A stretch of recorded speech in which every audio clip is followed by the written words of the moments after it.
My husband called me on the afternoon of our 10th anniversary and said he filed for divorce.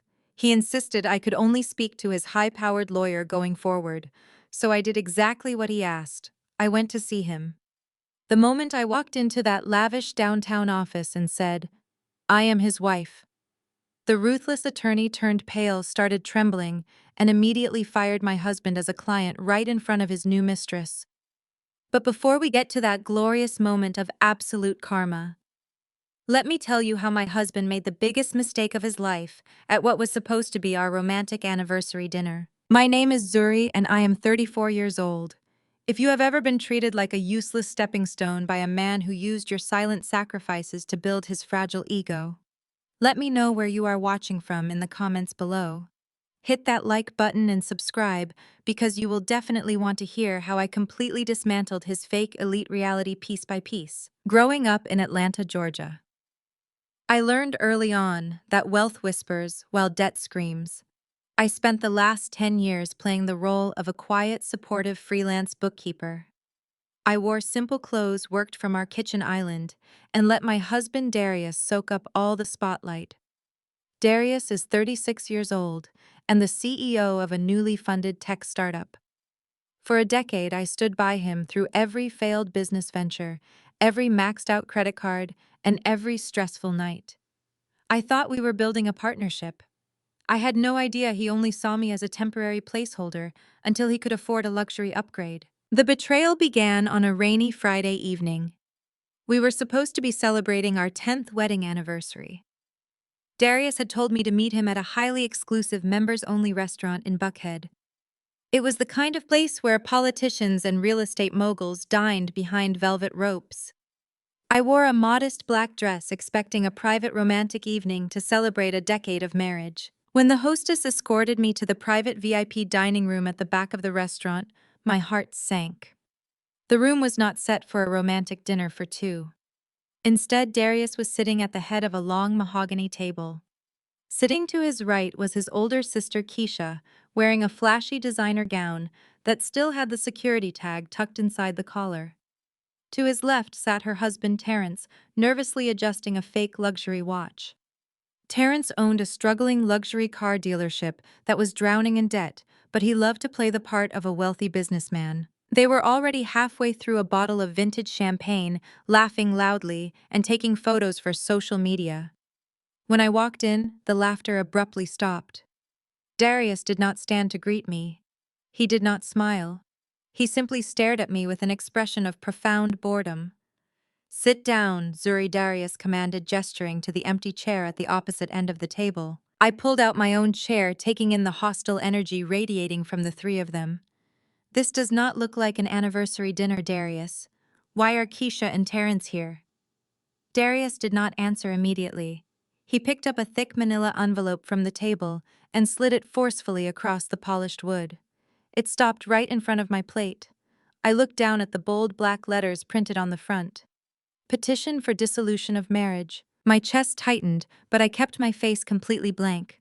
"You are serving me divorce papers at our anniversary dinner." Keisha let out a sharp, mocking laugh. "I told you 10 years ago, Darius. I told you she was not the one." She leaned forward, pointing a manicured finger at me. "A man who just secured a $10 million startup fund does not stay married to a basic bookkeeper who crunches numbers on a kitchen island. Sign the papers, Zuri. He is entering the elite circle now, and you simply do not fit the aesthetic." I kept my eyes locked on Darius. He swirled the champagne in his glass, looking at me with pure disdain. "Keisha is right," he said coldly. "My company is taking off. I am attending galas with billionaires, venture capitalists, and the true elite of Atlanta. I need a wife who understands high society. Someone who knows how to network at the country club. You wear cheap clothes, you stay home all day, and you have zero ambition. You are holding me back." The absolute audacity of his words hung in the air. For 10 years, I had quietly managed our finances. I had paid the mortgage when his previous companies failed. I had sacrificed my own public image so his fragile ego would not be bruised. "So you want a divorce now that you finally got funding?" I asked, my voice dangerously calm. "I want a clean break," Darius stated, leaning back in his chair. "I am taking the mansion in Alpharetta. You have 3 days to pack your cheap clothes and get out. Do not even think about asking for a dime from my company. I built that tech startup with my own blood, sweat, and tears. You contributed absolutely nothing. Terrence chuckled, taking a loud sip of his drink. You better listen to him, Zuri. Darius is a powerful man now. My car dealership is about to expand across the entire South thanks to his new connections. We are moving up in the world. You should go find a nice, quiet job at a public school or something. Leave the corporate world to the real players. I did not scream. I did not throw my drink in his face. I simply opened the manila envelope and briefly scanned the documents. He was offering me a pitiful $10,000 settlement to walk away from a 10-year marriage. It was a blatant insult, a final slap in the face from a man who believed he held all the power. Before I could respond, the heavy wooden doors of the VIP room opened again. The restaurant manager walked in, accompanied by a waiter carrying a silver tray. The manager looked extremely uncomfortable. "Excuse me, Mr. Pierce," the manager said, clearing his throat. "I apologize for the interruption, but there seems to be an issue with your payment method." Darius frowned, his arrogant posture faltering slightly. "What do you mean, an issue? I gave you my corporate card to keep on file for the night." "Yes, sir," the manager replied politely. "But the card has been declined. The total for the private room, the caviar appetizers, and the 3 bottles of vintage champagne comes to $5,200. We tried running the card twice, but it was rejected by your financial institution for insufficient funds." The silence in the room was absolute. Keisha dropped her phone onto the table. Terrence suddenly looked very interested in the ceiling. Darius turned a deep shade of crimson, his jaw clenching in humiliation. "That is impossible," Darius hissed, snatching the card from the silver tray. "I just received $10 million in seed capital yesterday. The funds should be active. Run it again." "Sir, we have tried multiple times. If you have an alternative form of payment, we would gladly accept it. Otherwise, I will have to call building security." Darius frantically patted his pockets, pulling out a personal debit card that I knew perfectly well only had about $400 on it. He looked at Terrence. "Hey man, cover this for me tonight. The bank must have put a temporary hold on the corporate transfer. I will wire you the money tomorrow." Terrence coughed nervously, shifting in his seat. "Man, you know all my cash is tied up in the dealership inventory right now. I cannot drop $5,000 on a dinner." Keisha turned her panicked gaze toward me, her previous arrogance instantly replaced by entitlement. "Well, do not just sit there looking stupid, Zuri," she snapped. "Use your little bookkeeping savings and pay the bill. You are still legally his wife. You owe him this much after dragging him down for a decade." I looked at the 3 of them. 3 arrogant social climbing fools who thought they had the world at their feet, completely unaware that they were standing on a trap door. I reached into my modest, unbranded leather purse. I bypassed the standard debit cards and pulled out a heavy matte black metal card. It was an exclusive invite-only Black Centurion card. The kind of card that required millions of dollars in annual spending just to maintain. I placed it gently onto the silver tray. "Put the entire bill on this," I told the manager smoothly. "And please add a 20% gratuity for your excellent discretion tonight."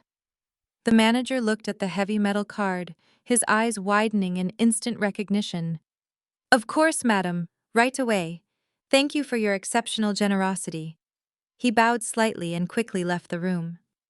Darius stared at the empty space on the tray, where the black card had been, his mind struggling to comprehend what he had just seen. "Where did you get a Black Centurion card?" Zuri, Darius demanded, his voice thick with confusion and rising panic. "Whose card is that?"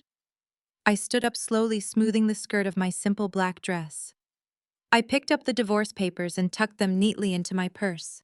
"It belongs to the woman you are currently trying to evict, Darius." "Do not try to play games with me," Darius sneered, attempting to regain his dominant posture. "You probably stole it from one of your wealthy bookkeeping clients. Listen to me very carefully, Suri. Do not try to fight me in court.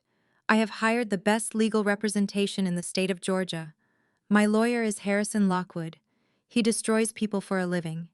If you do not sign those papers by Monday, he will make sure you walk away with absolutely nothing. He will ruin your life." I paused at the door, turning back to look at the man I had wasted 10 years of my life protecting. Harrison Lockwood was indeed a ruthless, brilliant attorney. He charged $1,000 an hour and only represented the absolute elite of Atlanta. I smiled a slow, freezing smile that made Terrence actually flinch in his seat. Harrison Lockwood is a phenomenal attorney, Darius, I said softly, my voice echoing in the quiet room. He is aggressive, calculating, and wildly expensive. It really is a profound shame that you do not know who signs his paychecks. I walked out of the private dining room, leaving them sitting in a stunned, confused silence. Darius thought he was discarding a useless stepping stone.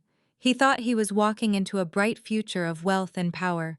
He had absolutely no idea that the $10 million angel investor he was bragging about, the silent force that had just frozen his corporate bank accounts, and the anonymous majority shareholder of his new lawyer's firm were all the exact same person. The war had officially begun, and I was about to teach my husband the true meaning of a hostile takeover. Monday morning arrived with a crisp breeze that felt like the perfect weather for completely dismantling a narcissist. I walked into the soaring glass lobby of Lockwood and Partners, located in the most expensive high-rise in downtown Atlanta. The law firm was designed to intimidate. Everything from the imported Italian marble floors to the aggressive modern art on the walls screamed old money and absolute power. This was where the city elite came to crush their enemies. I approached the reception desk wearing a tailored but understated charcoal suit. The receptionist barely looked up from her computer monitor, clearly assessing my lack of flashy designer logos. "I am here for a 10 o'clock meeting regarding Darius Pierce," I said evenly. She sighed, handed me a visitor badge, and pointed toward a long hallway. "Conference room 4 at the end of the hall. They are already waiting for you." I walked down the quiet corridor, my heels clicking rhythmically against the hardwood floor. I pushed open the heavy frosted glass door to conference room 4. Sitting at a massive polished oak table was Darius. He was wearing a brand new custom-tailored suit that he absolutely could not afford. Sitting right next to him, clinging to his arm like a designer accessory, was Jasmine Davenport. Jasmine was an Instagram influencer and a prominent socialite in Atlanta. She was dripping in flashy jewelry, sporting a flawless blowout, and glaring at me with open disgust.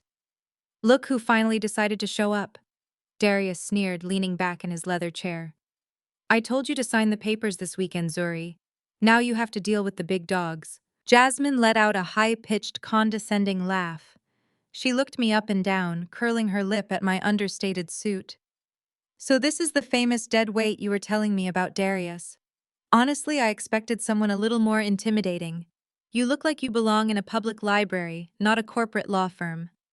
I took a seat directly across from them, maintaining a completely neutral expression. "I see you brought your new investment piece to our legal meeting, Darius. How professional." Jasmine slammed her hand on the table, her diamond bracelets clinking loudly. "Watch your mouth, bookkeeper. You are looking at the future, Mrs. Pierce. Darius suffered for 10 long years, carrying your dead weight, pulling you along while you contributed absolutely nothing to his potential. He is finally with a woman who matches his ambition. My father, Calvin Davenport, is throwing us a massive engagement gala tomorrow night at the exclusive Piedmont Club." She leaned forward, her eyes flashing with malicious entitlement. "Since you drained his energy for a decade, the very least you can do is fund my custom Dior gown with your little retirement savings. Consider it a late graduation tax for him finally leveling up in life." Darius nodded enthusiastically, completely emboldened by his new mistress. "Exactly," he stated, tapping his expensive pen against the table. "I am demanding the entire balance of your retirement accounts as a limine, Zuri. I provided the emotional labor and the stable household environment that allowed you to hoard those pennies. My new startup requires significant liquid capital for daily operations, and my legal team assures me I am entitled to your savings." "You want my retirement savings to buy your mistress a dress?" I asked, my voice dangerously flat. "It is the cost of doing business," Zuri Darius replied arrogantly. "You should have signed the initial offer. Now I am taking everything. You are going to leave this marriage with the exact same value you brought into it, which is nothing." Before I could respond, the conference room doors swung open with aggressive force. Harrison Lockwood walked in. He was a tall, imposing man in his late 50s, wearing an immaculate suit that cost more than a reliable car. He carried a thick leather binder and radiated the kind of ruthless arrogance that only came from decades of destroying people in courtrooms. He did not introduce himself. He did not shake my hand. He simply dropped the binder onto the table with a loud thud and glared at me. Mrs. Pierce Lockwood began, his voice dripping with condescension. My name is Harrison Lockwood. I represent your husband. I am going to make this very brief because my time is extremely valuable. You are going to surrender the deed to the Alpharetta property. You are going to transfer the entirety of your retirement accounts to my client, and you are going to sign a comprehensive non-disclosure agreement, preventing you from discussing my client or his new business ventures. I remained entirely silent, resting my hands comfortably on the table.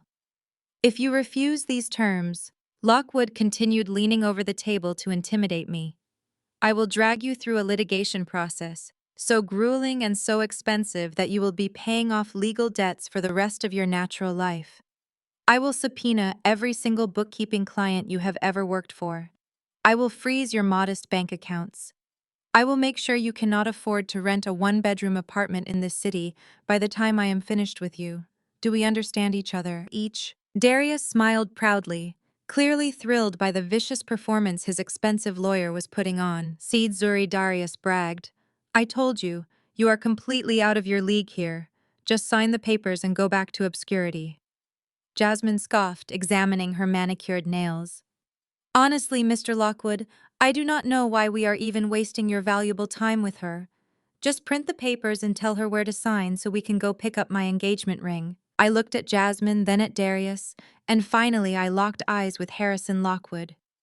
I did not raise my voice. I did not show an ounce of fear. I simply reached into my structured handbag and pulled out a solid gold-plated identification badge. It was heavy, meticulously crafted, and bore the unmistakable, deeply engraved crest of Onyx Vanguard. I placed the gold badge gently onto the center of the mahogany desk. It landed with a soft, authoritative clink. Lockwood stopped talking mid-sentence. He glanced down at the badge, clearly annoyed by the interruption. But as his eyes focused on the engraved crest, and then moved down to the name printed beneath it, his entire demeanor fractured. The custom badge read, Zuri Kensington, majority shareholder and chairman of the board. Lockwood knew that name. Every elite lawyer, venture capitalist, and real estate developer in the South knew the name Zuri Kensington.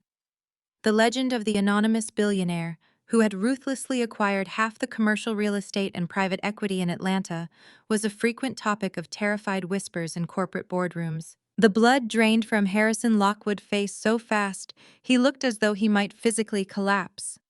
His mouth opened, but no sound came out.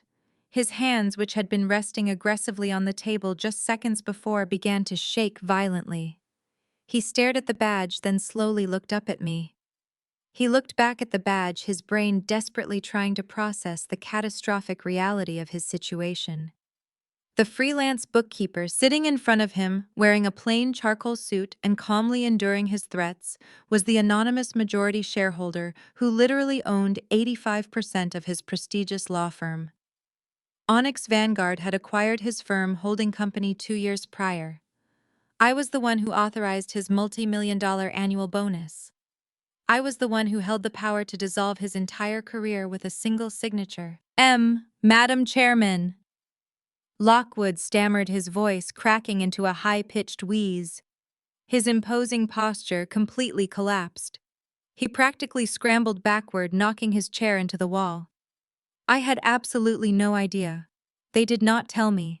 I swear to you, I had no idea who you were. I smiled warmly, though my eyes remained perfectly cold. It is quite all right, Mr. Lockwood. I find undercover audits of my subsidiaries to be highly educational. Your aggressive negotiation tactics are certainly impressive. It is just unfortunate that you chose to deploy them against the person who owns your building, your firm, and your career. Lockwood looked like he was going to vomit. He immediately grabbed the thick leather binder containing Darius' divorce demands and shoved it forcefully into his briefcase. He stood up straight, bowed deeply toward me, and then turned to Darius with an expression of absolute murderous rage. Mr. Pierce Lockwood shouted, his voice trembling with a mixture of terror and fury. As of this exact second, I no longer represent you. My firm no longer represents you. You are officially dropped as a client. I suggest you leave my building immediately before I call security to physically throw you out onto the street. Darius jumped in his seat, completely shocked by the sudden violent shift in his lawyer behavior. What are you talking about? Darius yelled, looking frantically between me and Lockwood. I am paying you $1,000 an hour. I just got 10 million in funding. You cannot drop me. She is just a bookkeeper. She is bluffing. You arrogant fool. Lockwood hissed, stepping away from Darius as if he were contagious. She is not a bookkeeper. She is Zuri Kensington. She is the founder of Onyx Vanguard. She owns this entire law firm. She could buy your pitiful startup 100 times over and liquidate it for sport. Get out of my office right now. Darius' face twisted into a mask of pure, unadulterated confusion and horror. He stared at me, his jaw hanging open, trying to reconcile the woman he had belittled for a decade with the billionaire corporate titan described by his terrified lawyer. But Zuri, he stammered, his voice losing all its previous bravado, that makes no sense. The kitchen island, the cheap clothes, you cannot be. Jasmine, however, refused to be humiliated. She stood up, her face red with indignant rage, completely missing the magnitude of the situation. She grabbed her designer purse and pulled out her phone, glaring at me with absolute venom. Who cares about this coward lawyer? Jasmine scoffed, pointing her phone at me as if she were about to start recording a live stream. You think buying a law firm makes you special. You are just a bitter, jealous ex-wife trying to play power games because you could not keep your man happy. You have no idea who you are messing with. My father is Calvin Davenport. He practically owns the real estate market in this city. He is going to crush you, Zuri. We are going to take everything you have and leave you begging on the sidewalk. I remained perfectly seated, crossing my legs and folding my hands neatly in my lap. I looked at Jasmine, taking in her flashy dress, her arrogant stance, and her complete lack of situational awareness. I let a calm, genuine smile spread across my face. I look forward to meeting your father, Jasmine, I replied smoothly, my voice barely above a whisper. Make sure you wear that custom Dior gown to your engagement gala tomorrow night. I would hate for you to be underdressed when your entire world collapses. Jasmine sneered, grabbing Darius by the arm and forcefully pulling the stunned, silent man out of the conference room.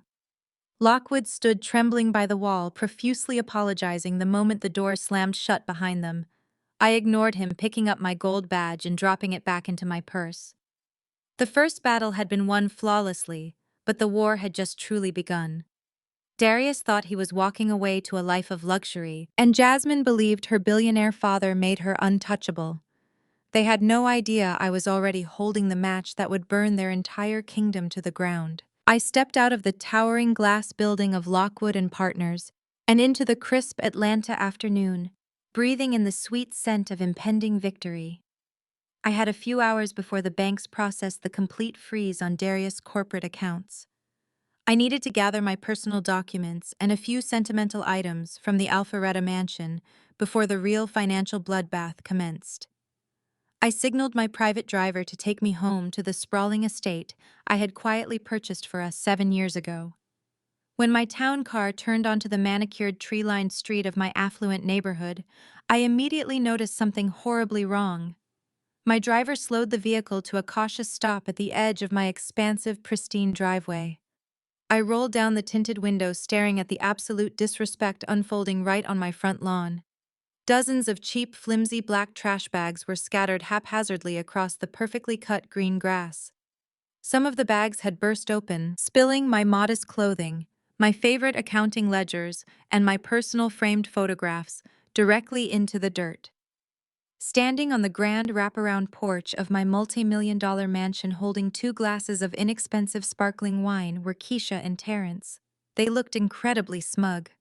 Parked diagonally across the center of my driveway, completely blocking the path to the garage, was Terrence's brand new, obnoxiously bright red Maserati.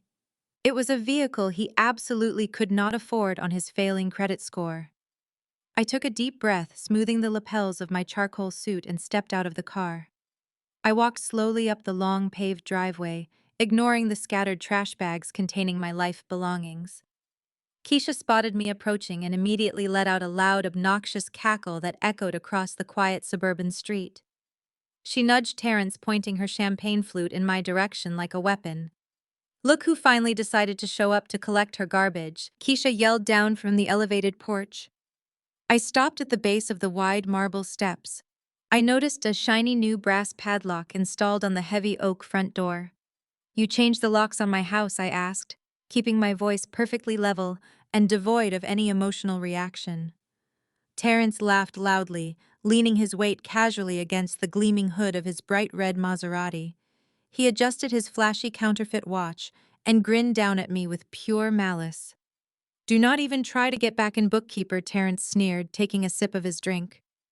"Darius called us the second he left the lawyer office. He told us he is officially kicking you out today. He is letting Keisha and me move into the mansion permanently. My luxury car dealership is expanding massively thanks to Darius and his new wealth. We are the ones who actually belong in this elite neighborhood, not you. You are nothing but a temporary mistake he is finally correcting." Keisha leaned over the carved stone railing, a vicious smile stretching across her face. "You really thought you could stay married to a powerful tech executive while wearing discount suits and doing basic math on a kitchen counter?" Keisha mocked loudly. "Darius is marrying Jasmine Davenport now. They are merging two elite empires. Terrence and I are stepping up to manage his secondary assets. We already packed up your pathetic little closet. Grab your trash bags and call a cab, Zuri. We have a neighborhood association meeting to attend tonight, and your presence is ruining our aesthetic." I looked at the two of them. They were completely blinded by their own greed and unearned arrogance. Terrence had been running his luxury car dealership into the ground for 5 straight years. He took out predatory loans, mismanaged his inventory, and relied entirely on the false appearance of wealth to scam unsuspecting buyers. He thought Darius' new startup capital would save him from his inevitable bankruptcy. He was entirely wrong. I did not scream at them. I did not cry over my belongings scattered in the dirt. I did not beg them to let me inside the home I had secretly paid for entirely in cash. I simply reached into my structured handbag and pulled out my cell phone. I dialed a highly secure internal number that connected directly to the asset management division of Onyx Vanguard. The phone rang only once before my senior portfolio director answered immediately. "Yes, Madam Chairman." Chairman, the voice on the other end, responded with absolute crisp professionalism. I kept my eyes locked directly on Terrence's smug face as I spoke into the receiver. "Execute the repossession order on the Terrence Auto Group portfolio immediately." I commanded, my voice slicing through the quiet afternoon air like a sharpened blade. "Liquidate the entire dealership inventory. Seize all assets tied to the primary borrower. Send the recovery team to my personal residence in Alpharetta for his primary vehicle right now." "Yes, Madam Chairman." "The teams have been on standby, executing the orders immediately." I ended the call and slipped the phone smoothly back into my purse. Keisha and Terrence exchanged a highly confused glance. Keisha scoffed, rolling her eyes in exaggerated annoyance. "Who are you trying to impress with that fake phone call?" Zuri, Keisha mocked, crossing her arms defensively. "You do not have an asset management team. You balance checkbooks for local bakeries. Stop embarrassing yourself and get off our property before I call the local police for trespassing." Terrence patted the hood of his Maserati affectionately. "Let the crazy woman mumble to herself, babe." He chuckled darkly. "She is just having a mental breakdown because she realizes she lost her meal ticket. Darius is a multi-million-dollar genius, and she is just yesterday garbage." I did not move a single inch. I stood perfectly still at the bottom of the marble steps, folding my hands neatly in front of me. I did not say another word. I simply waited in the tense, suffocating silence of the affluent neighborhood. The minutes ticked by slowly. Keisha and Terrence began to look slightly uneasy under my unwavering, freezing stare. They expected a screaming match. They expected tears. They did not know how to handle absolute terrifying stillness. Exactly 10 minutes later, the deep rumbling sound of heavy diesel engines echoed down the pristine suburban street. Keisha and Terrence turned their heads, their arrogant smiles instantly vanishing. 5 massive heavy-duty tow trucks turned the corner and drove in a perfectly synchronized line straight toward my property. The flashing yellow lights reflected off the surrounding mansions. The lead tow truck aggressively backed directly into my driveway, stopping mere inches from Terrence's bright red Maserati. A burly recovery agent hopped out of the cab holding a thick stack of official legal clipboards. "Hey," Terrence shouted, dropping his champagne glass onto the porch where it shattered instantly. "What the hell do you think you are doing? Get away from my car right now. I will sue you." The recovery agent ignored him completely. He swiftly attached the heavy metal hooks directly to the front axle of the Maserati. Terrence sprinted down the marble steps in absolute panic, waving his arms wildly in the air.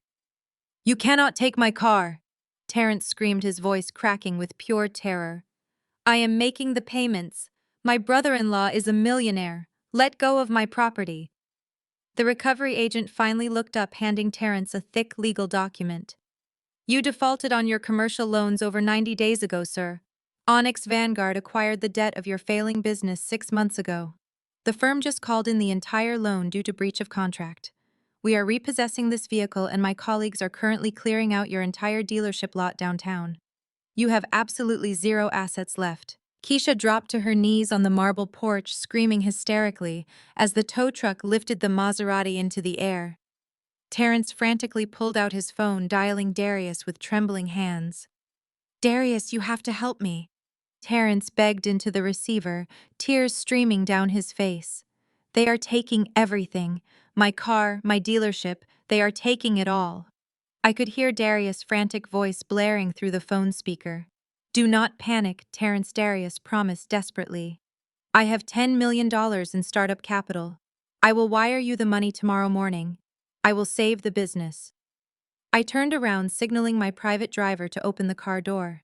I stepped into the luxurious leather interior, leaving my trash bags on the lawn. "Let us see you try," I thought coldly. The financial trap had finally sprung wide open. He had absolutely no idea what was coming for him tomorrow morning. He would soon learn that his $10 million lifeline was an illusion carefully orchestrated by the woman he discarded. The war was accelerating rapidly now. I told my driver to take me to my luxury penthouse located right in the beautiful city. The next evening, the Piedmont Club was illuminated like a beacon of generational wealth. It was the most exclusive old money establishment in Atlanta, a fortress of extreme privilege where memberships were inherited, never simply bought. Darius and Jasmine were hosting their massive engagement gala in the grand ballroom, celebrating not just their upcoming wedding, but the $10 million seed round Darius believed he had secured. I stepped out of my Maybach wearing a breathtaking custom-made crimson power suit that radiated absolute authority. I walked past the valet and through the towering mahogany doors, the heavy fabric of my suit flowing flawlessly behind me. Inside, crystal chandeliers, a golden glow over hundreds of Atlanta elite. Waiters in white tuxedos carried silver trays of vintage champagne. I stood near the marble columns at the entrance, observing the sickening spectacle unfolding on the main dance floor. Darius was holding a microphone, wearing a velvet tuxedo jacket, basking in the applause of wealthy investors. Jasmine stood plastered to his side, dripping in diamonds, her custom Dior gown sweeping the floor. They looked so incredibly smug, toasting to their fake elite future, completely unaware that the architect of their destruction had just entered the room. I began walking slowly through the sea of evening gowns and tailored suits. The crowd naturally parted for me, sensing the shift in the room atmosphere. It only took a few seconds for Darius to spot me. His triumphant smile instantly evaporated, replaced by a mask of pure, unadulterated rage. He dropped his champagne glass onto a passing waiter tray and stormed straight toward me, signaling aggressively for the club security team to follow him. Jasmine trailed closely behind, her face contorted in vicious disgust. "What the hell do you think you are doing here?" Darius hissed, keeping his voice low but completely venomous, so the nearby guests would not hear. "I told you to pack your trash and leave my house. You do not belong here, Zuri. This club is for visionaries and generational wealth, not ghetto dropouts who balance checkbooks for a living." Jasmine crossed her arms, sneering down at me, her diamond earrings catching the brilliant chandelier light. "Did you really buy a cheap red suit just to crash my engagement party? You are absolutely pathetic. You simply cannot handle losing. Security Jasmine yelled, waving her manicured hand at the two massive guards approaching us. Get this obsessive stalker out of my gala immediately. She is making the real guests deeply uncomfortable. Darius stepped closer, trying to physically intimidate me by invading my personal space. I will not let you ruin my night. I am a tech innovator. I am the future of Atlanta business. You are just a bitter ex-wife trying to cling to my relevance. Grab her arms and throw her out the back service door, Darius commanded the head of security. The head of security, a towering man named Marcus, who had worked at the club for 20 years, did not reach for my arms. He did not look at Darius. Instead, Marcus stepped directly between me and my husband, facing Darius, with a look of absolute steel. He folded his muscular arms across his broad chest, standing like an immovable wall of pure intimidation. I respectfully decline that order, Sir Marcus stated, in a booming, authoritative voice that made several nearby socialites gasp in shock. Darius looked completely bewildered. Excuse me, I am a VIP guest of Calvin Davenport. I demand you remove this woman right now. Before Marcus could respond, the heavy microphone feedback echoed through the grand ballroom. The owner of the Piedmont Club, a highly respected billionaire real estate tycoon, stepped onto the main VIP stage. He tapped the microphone, demanding the immediate attention of the entire room. Ladies and gentlemen, the club owner announced loudly, his voice echoing off the vaulted ceilings. Please direct your attention to the center of the room. It is my absolute honor to welcome the primary benefactor of the Piedmont Club, the woman whose private equity firm single-handedly saved this historic establishment from bankruptcy 3 years ago. Please welcome the founder of Onyx Vanguard, Madam Chairman Zuri Kensington. A collective gasp rippled through the massive ballroom. The Atlanta elite, the very people Darius had been desperately trying to impress, all night immediately began clapping and bowing their heads in deep respect as they looked directly at me. The blood drained from Jasmine's face so fast she looked physically ill. Darius stumbled backward, his knees practically buckling, as the horrifying reality of the club owner announcement crashed down upon him. He looked at me, his eyes wide with a terror so profound he could not even form a coherent sentence. Marcus, the security chief, gestured politely toward the grand staircase. Right this way, Madam Chairman. I walked past my paralyzed husband and his trembling mistress, gracefully ascending the marble stairs to the VIP stage.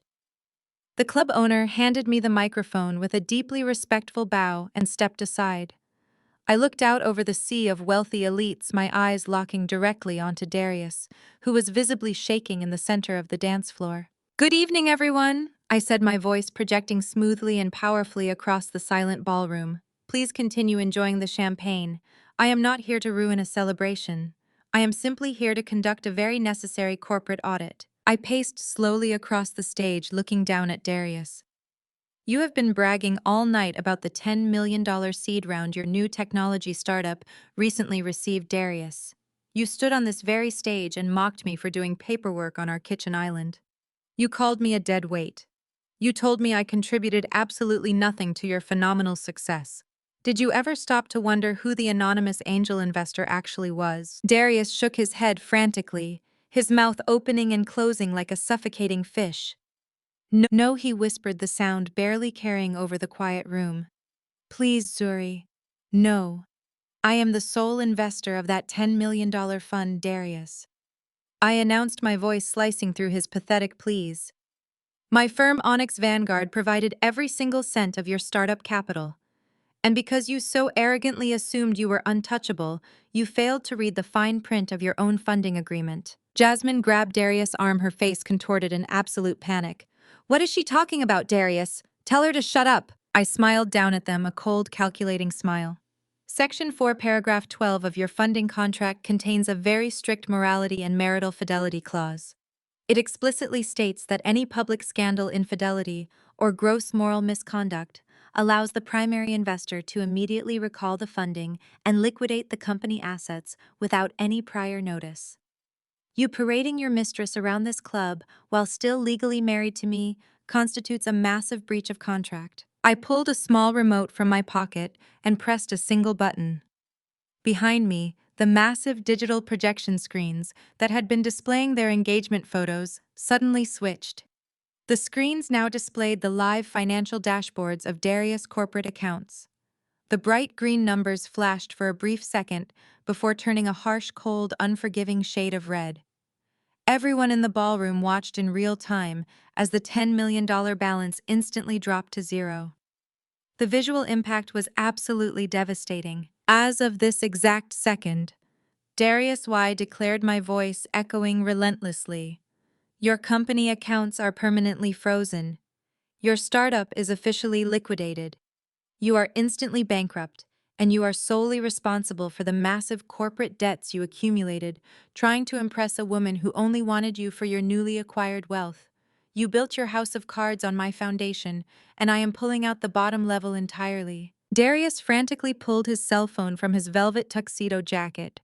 He stared at the glowing screen, his hands shaking so violently he nearly dropped the expensive device onto the marble floor.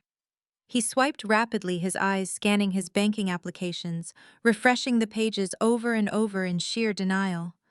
It was all gone. Every single dime he thought he currently possessed had vanished completely into thin air. He was completely ruined, exposed in front of the exact high society he worshipped. Jasmine screamed a shrill, piercing sound of pure devastation. She violently shoved Darius away from her, finally realizing the golden goose she thought she had caught was actually completely penniless.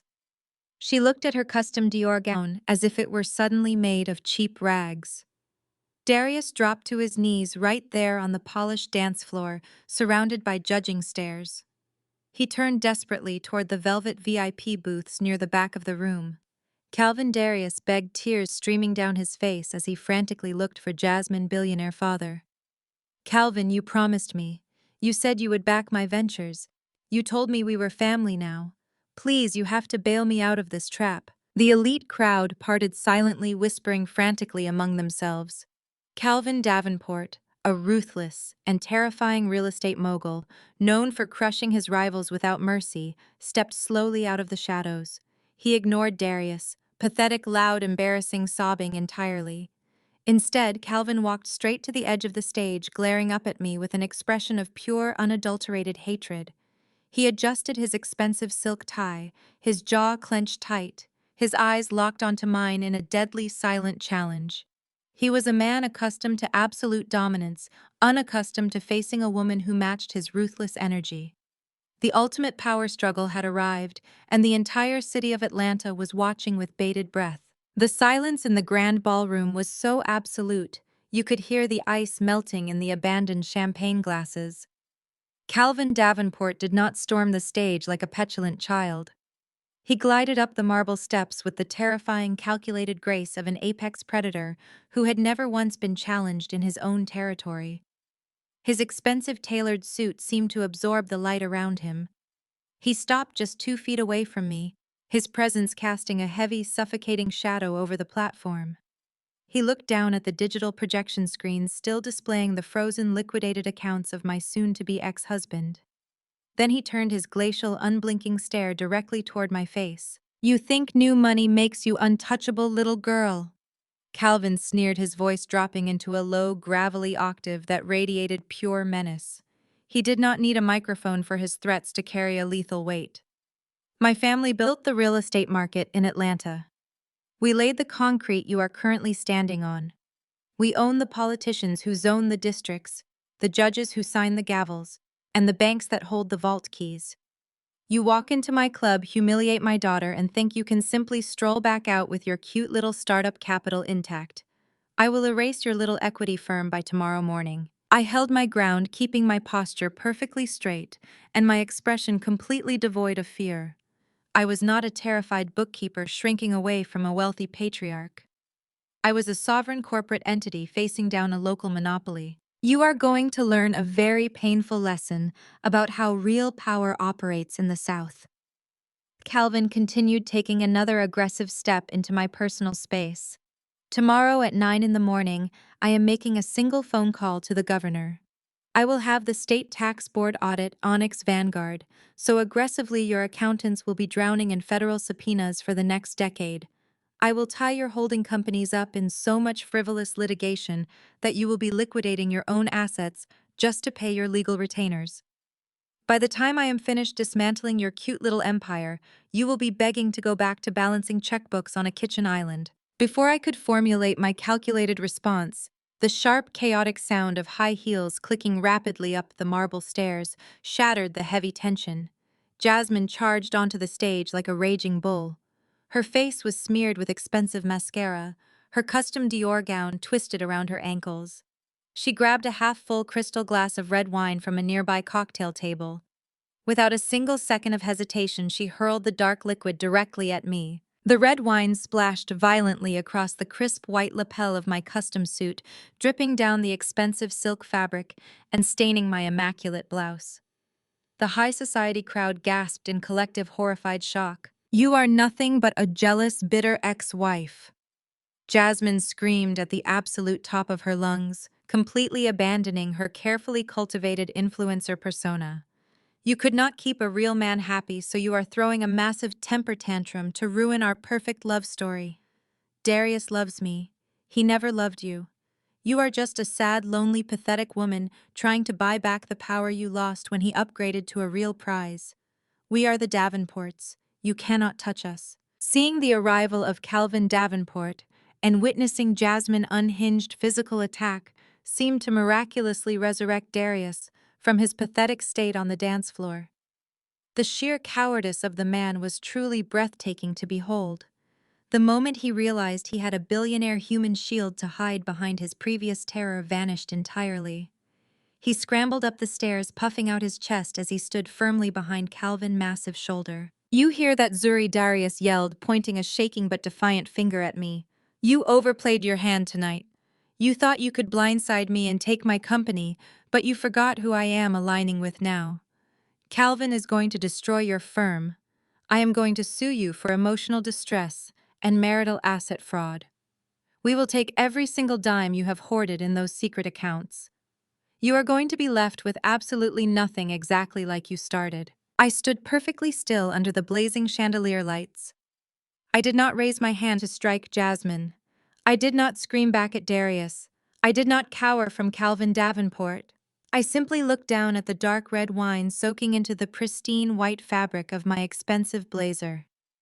I pulled a monogrammed silk handkerchief from my pocket and methodically, calmly dabbed at the moisture. The absolute lack of emotional reaction from me seemed to unnerve Calvin more than a screaming match ever could.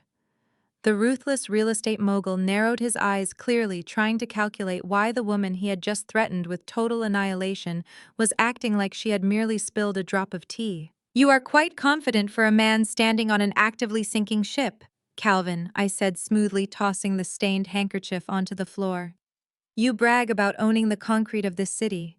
You boast about controlling the politicians and dictating the financial flow of the real estate market. But you have grown incredibly lazy in your old age. You stopped reading the secondary market reports. You stopped tracking the anonymous acquisitions happening right under your nose." Calvin let out a sharp, dismissive bark of laughter. "I do not need to track peasant movements. My legacy is carved in stone." I raised my right hand and snapped my fingers once. From the shadows near the grand entrance, my lead executive assistant, a sharp-eyed woman named Maya, stepped forward. She moved through the stunned crowd with military precision, holding a thick, bright red legal folder. The room watched in absolute silence as she climbed the stairs, walked past the sneering faces of Darius and Jasmine, and handed the heavy folder directly to me. She bowed her head respectfully and immediately stepped back into the shadows. I held the red folder in both hands.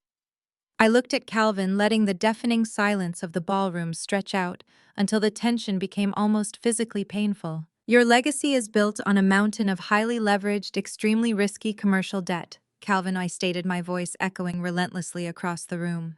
"Specifically, you took out a massive high-interest mezzanine loan to fund the construction of the Davenport Pinnacle, your new flagship, $2 billion commercial plaza, downtown. You used your entire existing real estate portfolio as collateral because the traditional banks refused to back such a volatile expansion." Calvin's jaw tightened visibly. His arrogant posture began to show the tiniest, almost imperceptible crack of genuine concern. "That is standard corporate financing," he growled defensively. "It means absolutely nothing to you." "It means everything to me," I corrected, taking a slow step forward. "Because the secondary lender you borrowed that money from went bankrupt 8 months ago. They sold off their entire debt portfolio in a private auction to stay afloat. A shadow equity firm bought your massive loan for pennies on the dollar." I held out the thick red folder. I did not shove it at him. I simply waited for him to take it.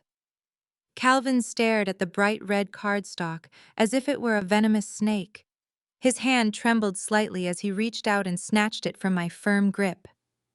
"Before you try to erase me, Calvin," I said, my voice dropping into a deadly freezing calm, "you might want to open that folder and check exactly who holds the mortgage on your flagship $2 billion commercial plaza downtown." Calvin ripped open the folder. He flipped past the cover page, his eyes scanning the heavily redacted financial transfer documents and the official state seals authenticating the massive debt acquisition.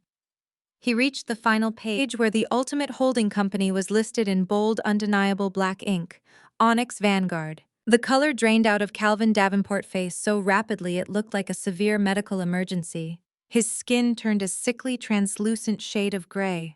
His eyes widened to a point of absolute, unadulterated horror. His mouth fell open, but his vocal cords completely failed him. The terrifying, immovable titan of Atlanta real estate was suddenly reduced to a trembling, gasping shell of a man. He clutched the folder to his chest, as if trying to stop his own heart from abruptly exploding. Jasmine noticed her father's catastrophic physical reaction. "Dad," she asked, her arrogant tone faltering into high-pitched panic. "Dad, what is it? What does the paper say? Tell her she is simply lying." Calvin did not answer his daughter. He could not look at her. He could not look at Darius. He could only stare at me with the horrifying realization that he had just threatened to destroy the one person who held the literal kill switch to his entire generational empire. If I called in that specific loan due to a fabricated morality clause violation, his entire network of properties would cascade into immediate, irreversible foreclosure. I took one final step toward the broken mogul. I leaned in extremely close, ensuring my voice was low enough that only the four of us on the stage could hear the absolute execution order. "I do not play petty socialite games, Calvin," I whispered, delivering a chilling, triumphant smile that made his blood run completely cold. "I play for keeps. You have exactly 24 hours to back off entirely. You will withdraw your legal threats, you will silence your ridiculous daughter, and you will completely sever all ties with my husband. You will leave him twisting in the wind with absolutely zero protection. If you cross me, or if you even look in my direction again, I will foreclose on your entire legacy before you can even finish your morning coffee." Calvin Davenport visibly swallowed hard, the terrifying reality of his total financial ruin completely extinguishing his massive ego in a single instant. The ruthless billionaire did not hesitate to save his own vast empire. He abruptly spun around, raising his heavy hand, and delivered a vicious, echoing slap directly across Darius's face. The sharp crack of the sudden impact rang out over the entirely silent ballroom, making several wealthy guests physically recoil. Darius stumbled backward, clutching his stinging jaw in absolute shock, his eyes wide with disbelief. "You are completely dead to me," Calvin hissed, his voice shaking with furious, desperate self-preservation. "The engagement is permanently cancelled. If you ever dare to contact my daughter or approach my family again, I will personally ensure you completely disappear from this city." Calvin violently grabbed Jasmine by her wrist, forcefully dragging her down the marble stairs and out of the Piedmont Club, leaving Darius utterly abandoned, totally humiliated, and completely bankrupt on the grand stage. But Jasmine Davenport was definitely not a woman who accepted public humiliation gracefully or quietly.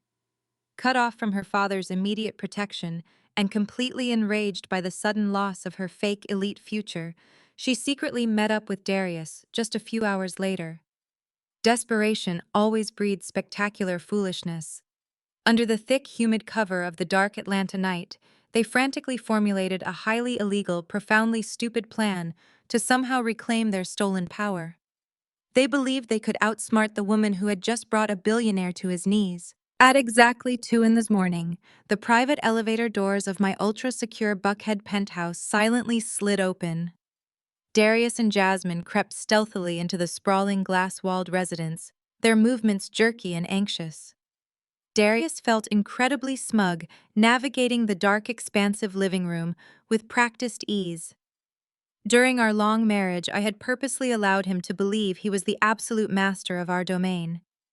I never bothered to change the primary security passcodes for the downtown penthouse after kicking him out of the Alpharetta mansion. I knew his arrogant, deeply predictable nature would eventually lead him directly into my final devastating trap. The two intruders moved quickly and quietly through the heavy oak doors of my private home office. They immediately began frantically rifling through my meticulously organized mahogany desk drawers, illuminating the dark, quiet room with the harsh, narrow beams of their cell phone flashlights. Jasmine harshly tossed my expensive stationery onto the hardwood floor, her breathing ragged with extreme anxiety and unchecked greed. "Where are the offshore encryption keys?"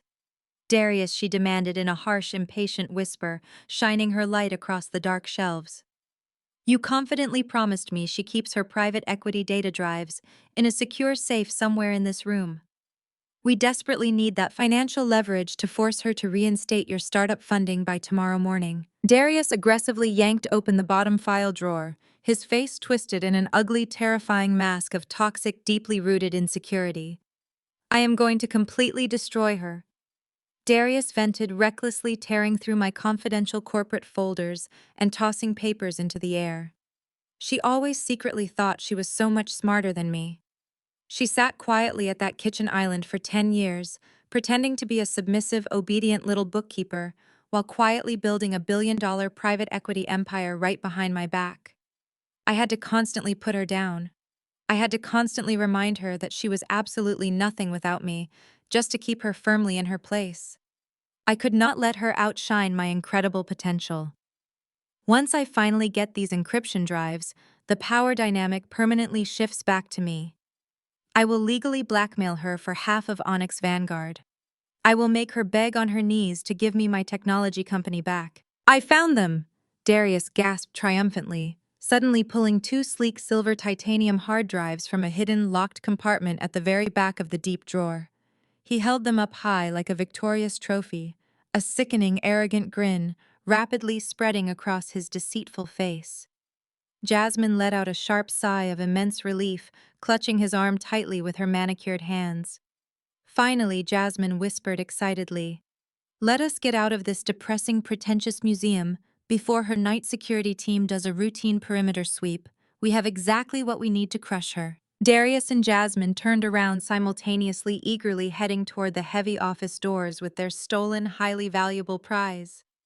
Before they could take a single step into the dark hallway, the massive, brilliant overhead lights of the office suddenly blazed on with blinding, overwhelming intensity. The sudden illumination flooded the room entirely, instantly blinding them both. Darius shouted loudly in surprise, dropping his cell phone onto the hardwood floor with a loud clatter. Jasmine shrieked in terror, quickly covering her sensitive eyes with her hands. I was sitting perfectly still in a high-backed, luxurious velvet armchair located in the darkest corner of the expansive room. I slowly and deliberately lowered my delicate porcelain teacup onto the matching saucer, the soft clink echoing like a gunshot in the frozen, terrifying silence of the brightly lit office. "You really should have knocked, Darius," I said smoothly, casually crossing my legs and looking directly at them, with a look of absolute chilling amusement. Breaking and entering is a severe, unforgivable felony in the state of Georgia, especially when targeting a commercial financial entity. Darius froze entirely, his eyes widening in pure, unadulterated terror as he stared blindly at me. He clutched the silver hard drives tightly against his chest, his arrogant, boastful posture instantly crumbling into pathetic, trembling panic. "Zuri," he stammered wildly, his voice cracking violently under the immense pressure. "How are you even here right now? The building concierge clearly said you were staying at the Four Seasons Hotel tonight." I offered a small, highly calculating smile, leaning back comfortably into my velvet chair. "I own this entire building, Darius. The concierge tells you exactly what I generously pay him to tell you." I deliberately left my primary security passcodes completely active and unchanged. I knew the exact moment Calvin Davenport brutally abandoned you on that stage. Your incredibly fragile ego would demand immediate reckless retaliation. You are incredibly predictable, and it makes destroying you almost entirely effortless. Jasmine quickly recovered from her initial blinding shock, her face flushing rapidly with indignant, entitled rage. She aggressively stepped forward, pointing a shaking finger directly at my face. "It does not matter if you caught us sneaking in, you pathetic bookkeeper." Jasmine spat viciously, trying desperately to regain her lost dominance. "We already have the offshore encryption keys in our possession.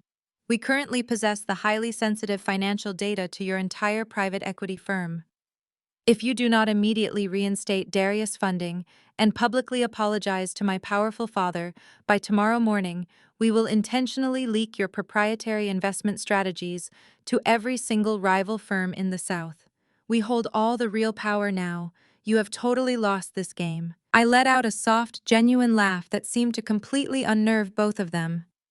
"You really are a perfect disastrous match for him, Jasmine. You are both remarkably confident in your own profound, embarrassing ignorance." I slowly stood up from the velvet armchair, smoothly adjusting the flawless fabric of my elegant silk loungewear. "Those shiny silver hard drives you are holding do not contain a single byte of my financial data.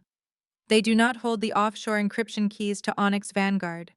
They contain highly sophisticated military-grade tracking software. The exact second you removed them from the biometric housing in my desk drawer, you triggered a silent, irreversible, high-priority alarm system." Darius looked down at the silver drives in his trembling hands, as if they were actively burning his skin. "What are you talking about?" he whispered, stepping backward in sheer, undeniable terror. I picked up a small, sleek black remote control from the glass side table next to my chair. I looked directly at Darius and pressed a single glowing red button.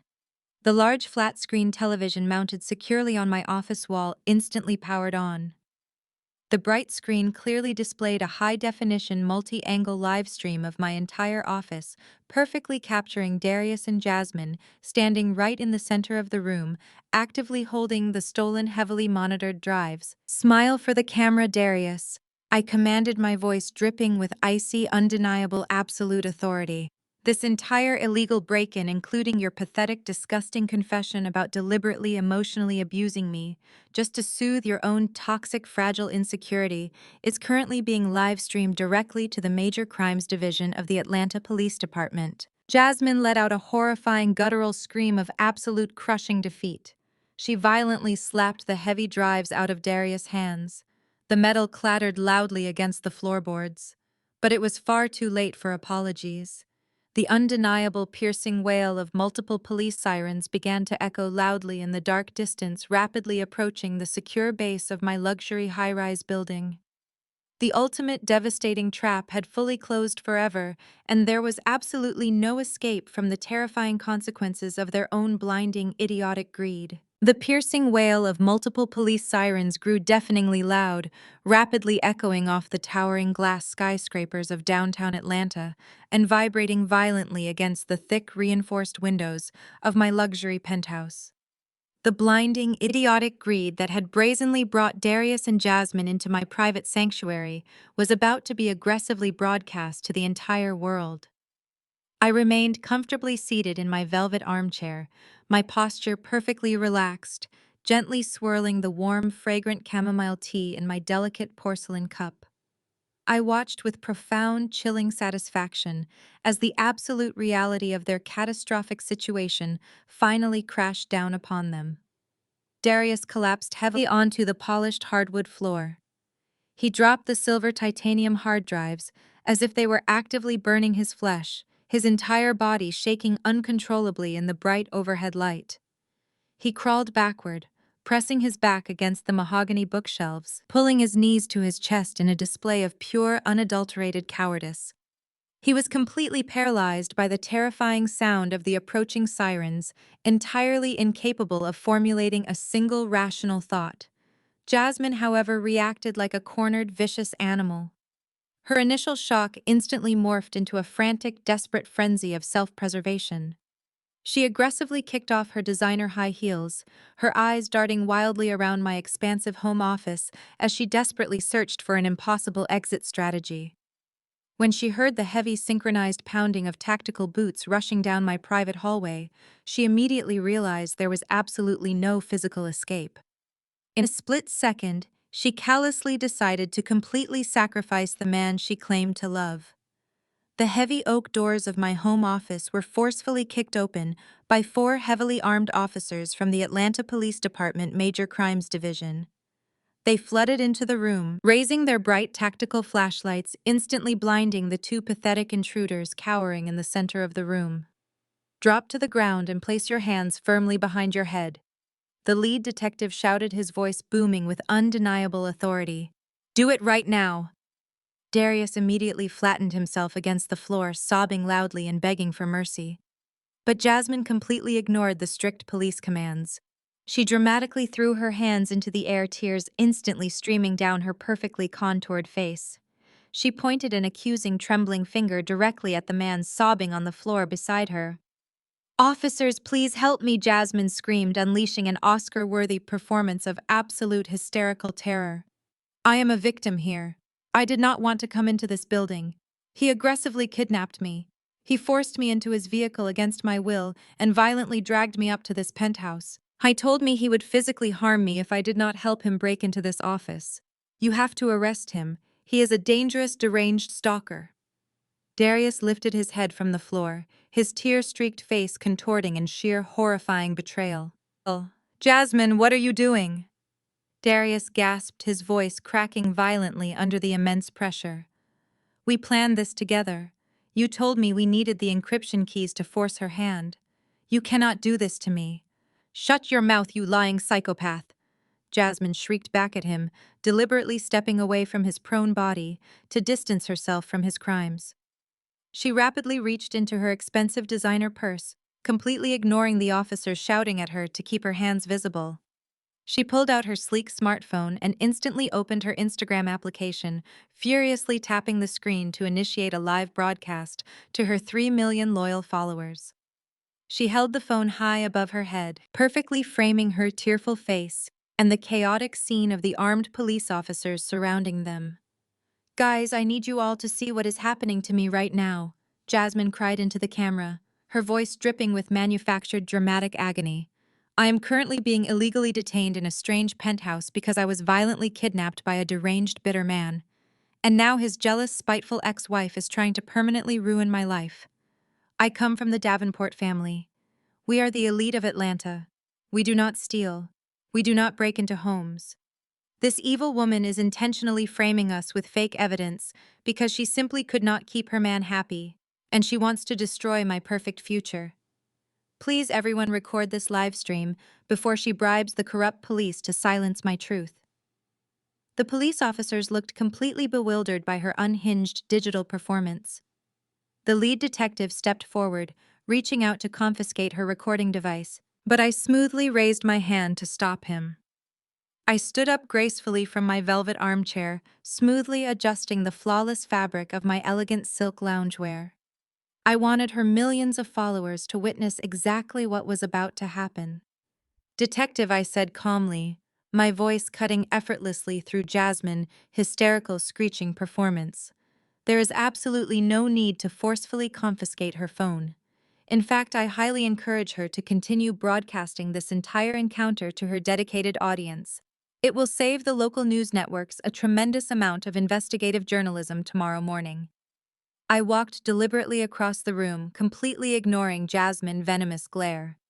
I approached the lead detective and casually handed him a sleek silver tablet I had been resting on the side table. "The security passcodes for this penthouse were intentionally left active to monitor unauthorized entry," I explained smoothly. "This tablet is directly connected to the high-definition military-grade surveillance cameras and the hidden microscopic audio receptors seamlessly embedded within the crown molding of this specific office." Jasmine stopped crying instantly.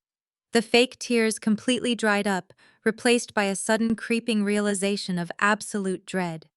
She slowly lowered her smartphone, her live stream still actively broadcasting to hundreds of thousands of highly confused viewers.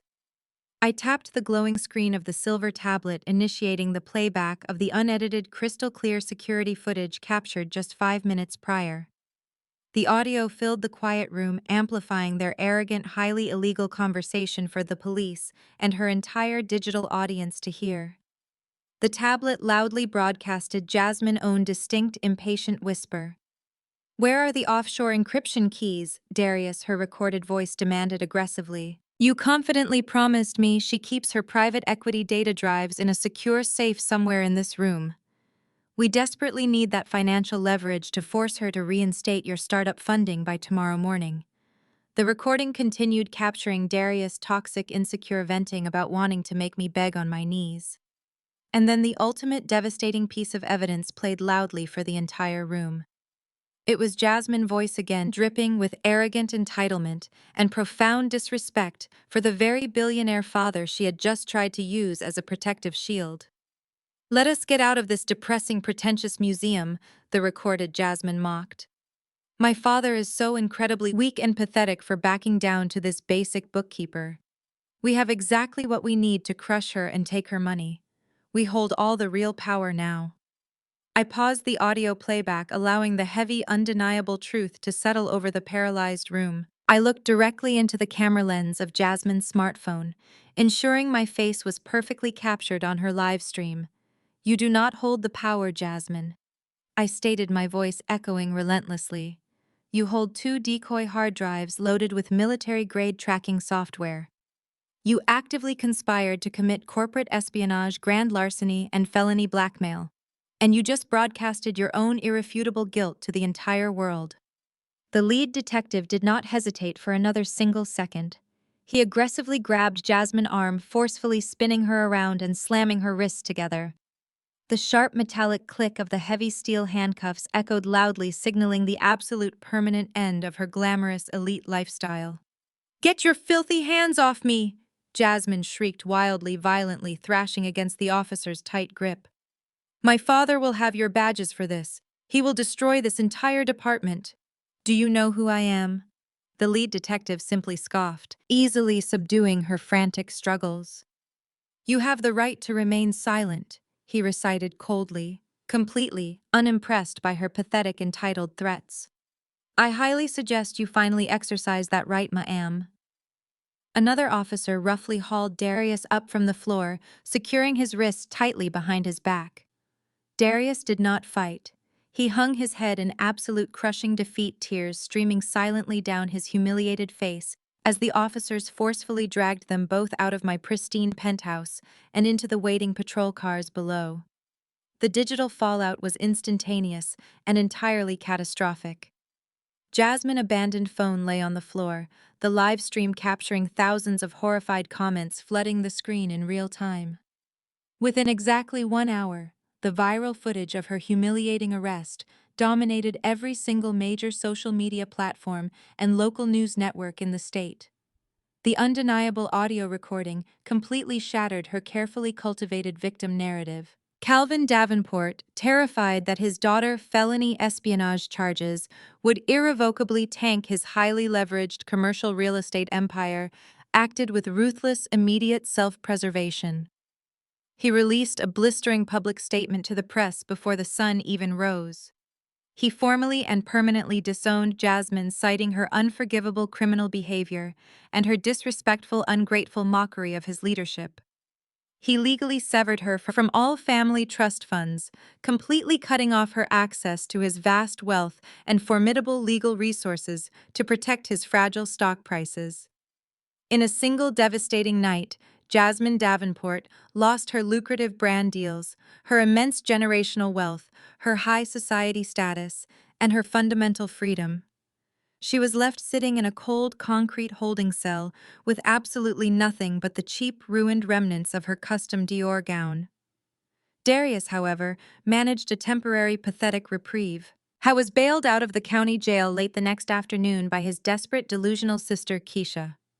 With her luxury car dealership completely liquidated and her husband Terrence facing imminent bankruptcy, Keisha was forced to secretly pawn her own expensive diamond wedding ring just to afford the exorbitant cash bond required for Darius' release. She foolishly believed her brother was still a brilliant tech visionary who would somehow miraculously turn the situation around and restore their stolen fake wealth. Darius emerged from the holding facility looking disheveled, manic, and entirely unhinged. Standing on the filthy steps of the county jail, completely stripped of his arrogant corporate facade, he made a frantic, desperate phone call to Keisha. He vowed to destroy me completely in our final upcoming divorce hearing. She thinks she has outsmarted me with her hidden billions, Darius hissed into the phone, his voice shaking with toxic delusional rage. But she made one massive, fatal error. I found a distinct legal loophole in Georgia state marital asset laws while sitting in that cell. I provided the foundational emotional labor during our entire 10-year marriage. Under the law, I am fully entitled to exactly 50% of her entire holding company. I am going to walk into that courtroom tomorrow morning and legally seize half of her billion-dollar empire. I will make her pay for everything she has done to us. He genuinely believed he had discovered the ultimate weapon to conquer my throne. He had absolutely no idea that his final desperate march into the courtroom would be the exact location of his ultimate total annihilation. The morning after the spectacular downfall of my unfaithful husband and his entitled mistress brought a crisp, refreshing clarity to the humid Atlanta air. The terrifying consequences of their own blinding, idiotic greed had finally locked them inside a cold concrete holding cell, entirely stripping away their arrogant illusions of grandeur.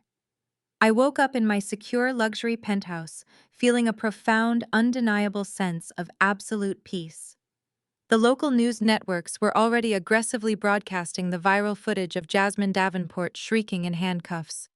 Calvin Davenport had officially and ruthlessly severed all financial ties to his disgraced daughter before the stock market even opened for early trading.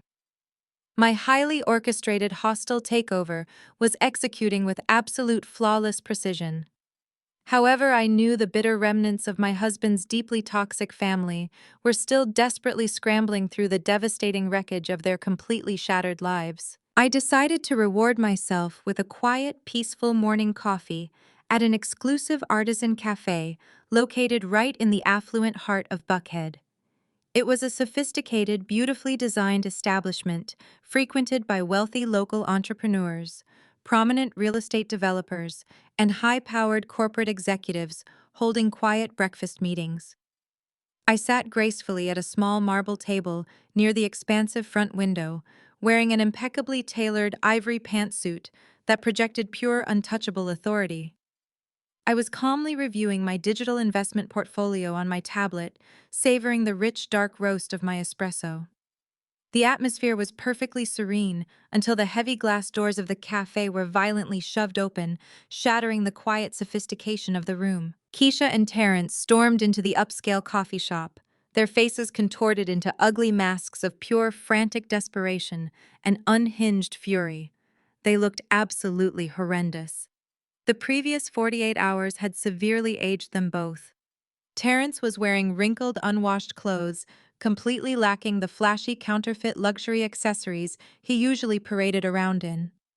His beloved bright red Maserati had been aggressively repossessed by my asset recovery team, and his fraudulent luxury car dealership had been thoroughly liquidated, down to the very last steering wheel. Keisha looked equally disastrous, her hair disheveled, and her eyes red from crying over her abruptly canceled country club memberships and her brother's public humiliating arrest. They spotted me sitting calmly by the window and immediately charged across the cafe, intentionally knocking into a wooden chair to draw maximum public attention. They desperately wanted to create a massive, humiliating public spectacle. They wanted to drag me down to their pathetic level right in front of the wealthy Atlanta elite. "You ruined our family!" Keisha screamed at the absolute top of her lungs, pointing a trembling accusatory finger directly at my face.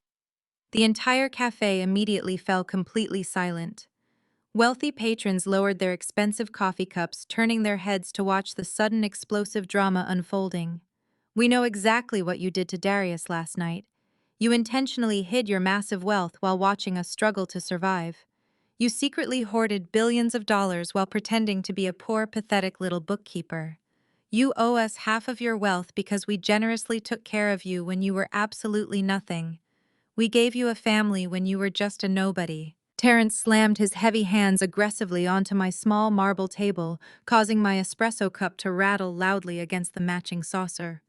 You viciously stole my entire car dealership, Terence yelled, his voice cracking with intense, pathetic desperation.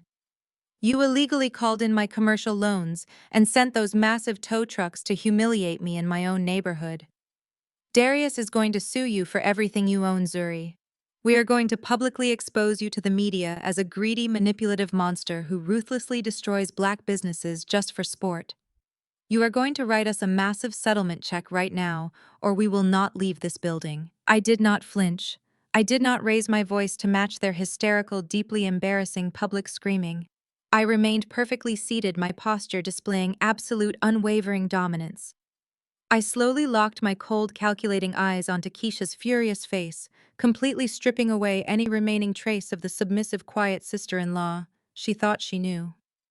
I reached gracefully into my structured designer handbag. I did not pull out a checkbook. I did not pull out my phone to call building security. I slowly pulled out a thick, meticulously organized stack of printed financial receipts, bound tightly together with a heavy metal clip. I gently dropped the thick stack of financial documents directly onto the marble table. It landed with a heavy, deeply satisfying thud. You claim you took care of me when I was nothing. Keisha, I stated smoothly, my voice projecting clearly and effortlessly across the entirely silent, captivated cafe. You claim Darius was a brilliant tech genius who generously elevated my social status. I think it is finally time we clarify the actual financial reality of your pathetic, deeply subsidized existence. I leaned forward slightly, resting my manicured hands on top of the damning paperwork. For the last 10 years, Terrence has been running a fraudulent, failing luxury car dealership that never once turned a legitimate profit. You took out predatory loans. You fundamentally mismanaged your commercial inventory, and you recklessly spent business capital on cheap designer clothing to fake an affluent lifestyle you could never actually afford. Whenever the ruthless creditors came knocking at your door, Darius would miraculously hand you a massive anonymous corporate bailout check. He proudly told you it was revenue from his brilliant technology consulting ventures. He told you his immense genius was keeping your family afloat. Keisha and Terrence stared at the thick stack of receipts, their angry expressions faltering slightly as a creeping, terrifying realization began to slowly dawn on them. Darius has not generated a single dollar of legitimate profit in his entire pathetic life. I continued, my voice dripping with absolute freezing contempt. Every single time your fraudulent dealership faced immediate, irreversible bankruptcy, Darius would come crying to me in the middle of the night, begging me to fix his embarrassing family problems. I quietly funneled hundreds of thousands of dollars through an anonymous shell corporation directly into your failing business accounts. I paid your commercial rent. I paid your aggressive creditors. I secretly funded your entire fake, pathetic reality while you sat at my dining table and mocked me for wearing simple clothes. You arrogant fools honestly thought you were independently wealthy. You were entirely on my personal payroll. Terrence physically stumbled backward, his face turning a sickly ashen shade of gray. He looked at the detailed receipts displaying his exact corporate account numbers and routing codes. He realized instantly that I possessed the complete, undeniable proof of his total financial incompetence. I loudly announced to the entire captivated cafe, making sure my voice carried to the patrons actively recording the confrontation on their smartphones. I did not ruin you. I simply stopped funding your delusions. I reached into the front pocket of the bound folder and pulled out a single heavily embossed legal invoice bearing the official terrifying crest of Onyx Vanguard. I smoothly slid the crisp document across the marble table, stopping it right in front of Terrence's trembling hands. This is an official, legally binding collection notice from my private equity firm, I declared coldly. You currently owe my holding company exactly $500,000 in defaulted personal and commercial loans. I am no longer operating as your quiet, submissive sister-in-law.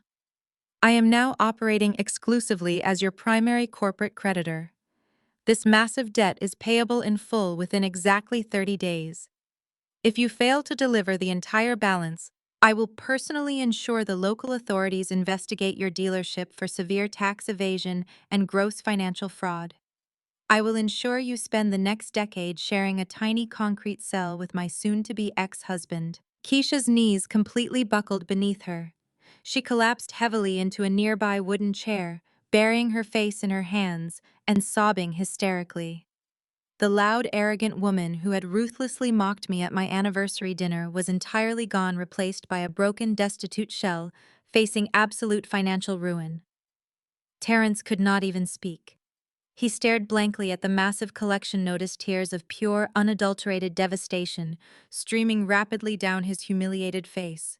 They were completely, permanently ruined, and they had absolutely no one to blame but their own blinding, toxic arrogance. I calmly picked up my espresso, took one final satisfying sip, and gracefully stood up from the marble table.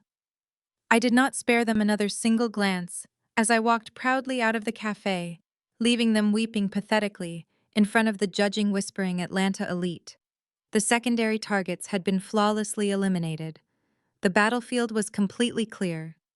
Darius was confidently marching straight into his own absolute permanent execution at the massive, towering Fulton County Courthouse steps tomorrow morning at 9 o'clock. The towering marble pillars of the Fulton County Courthouse cast long, imposing shadows across the bustling downtown plaza the next morning.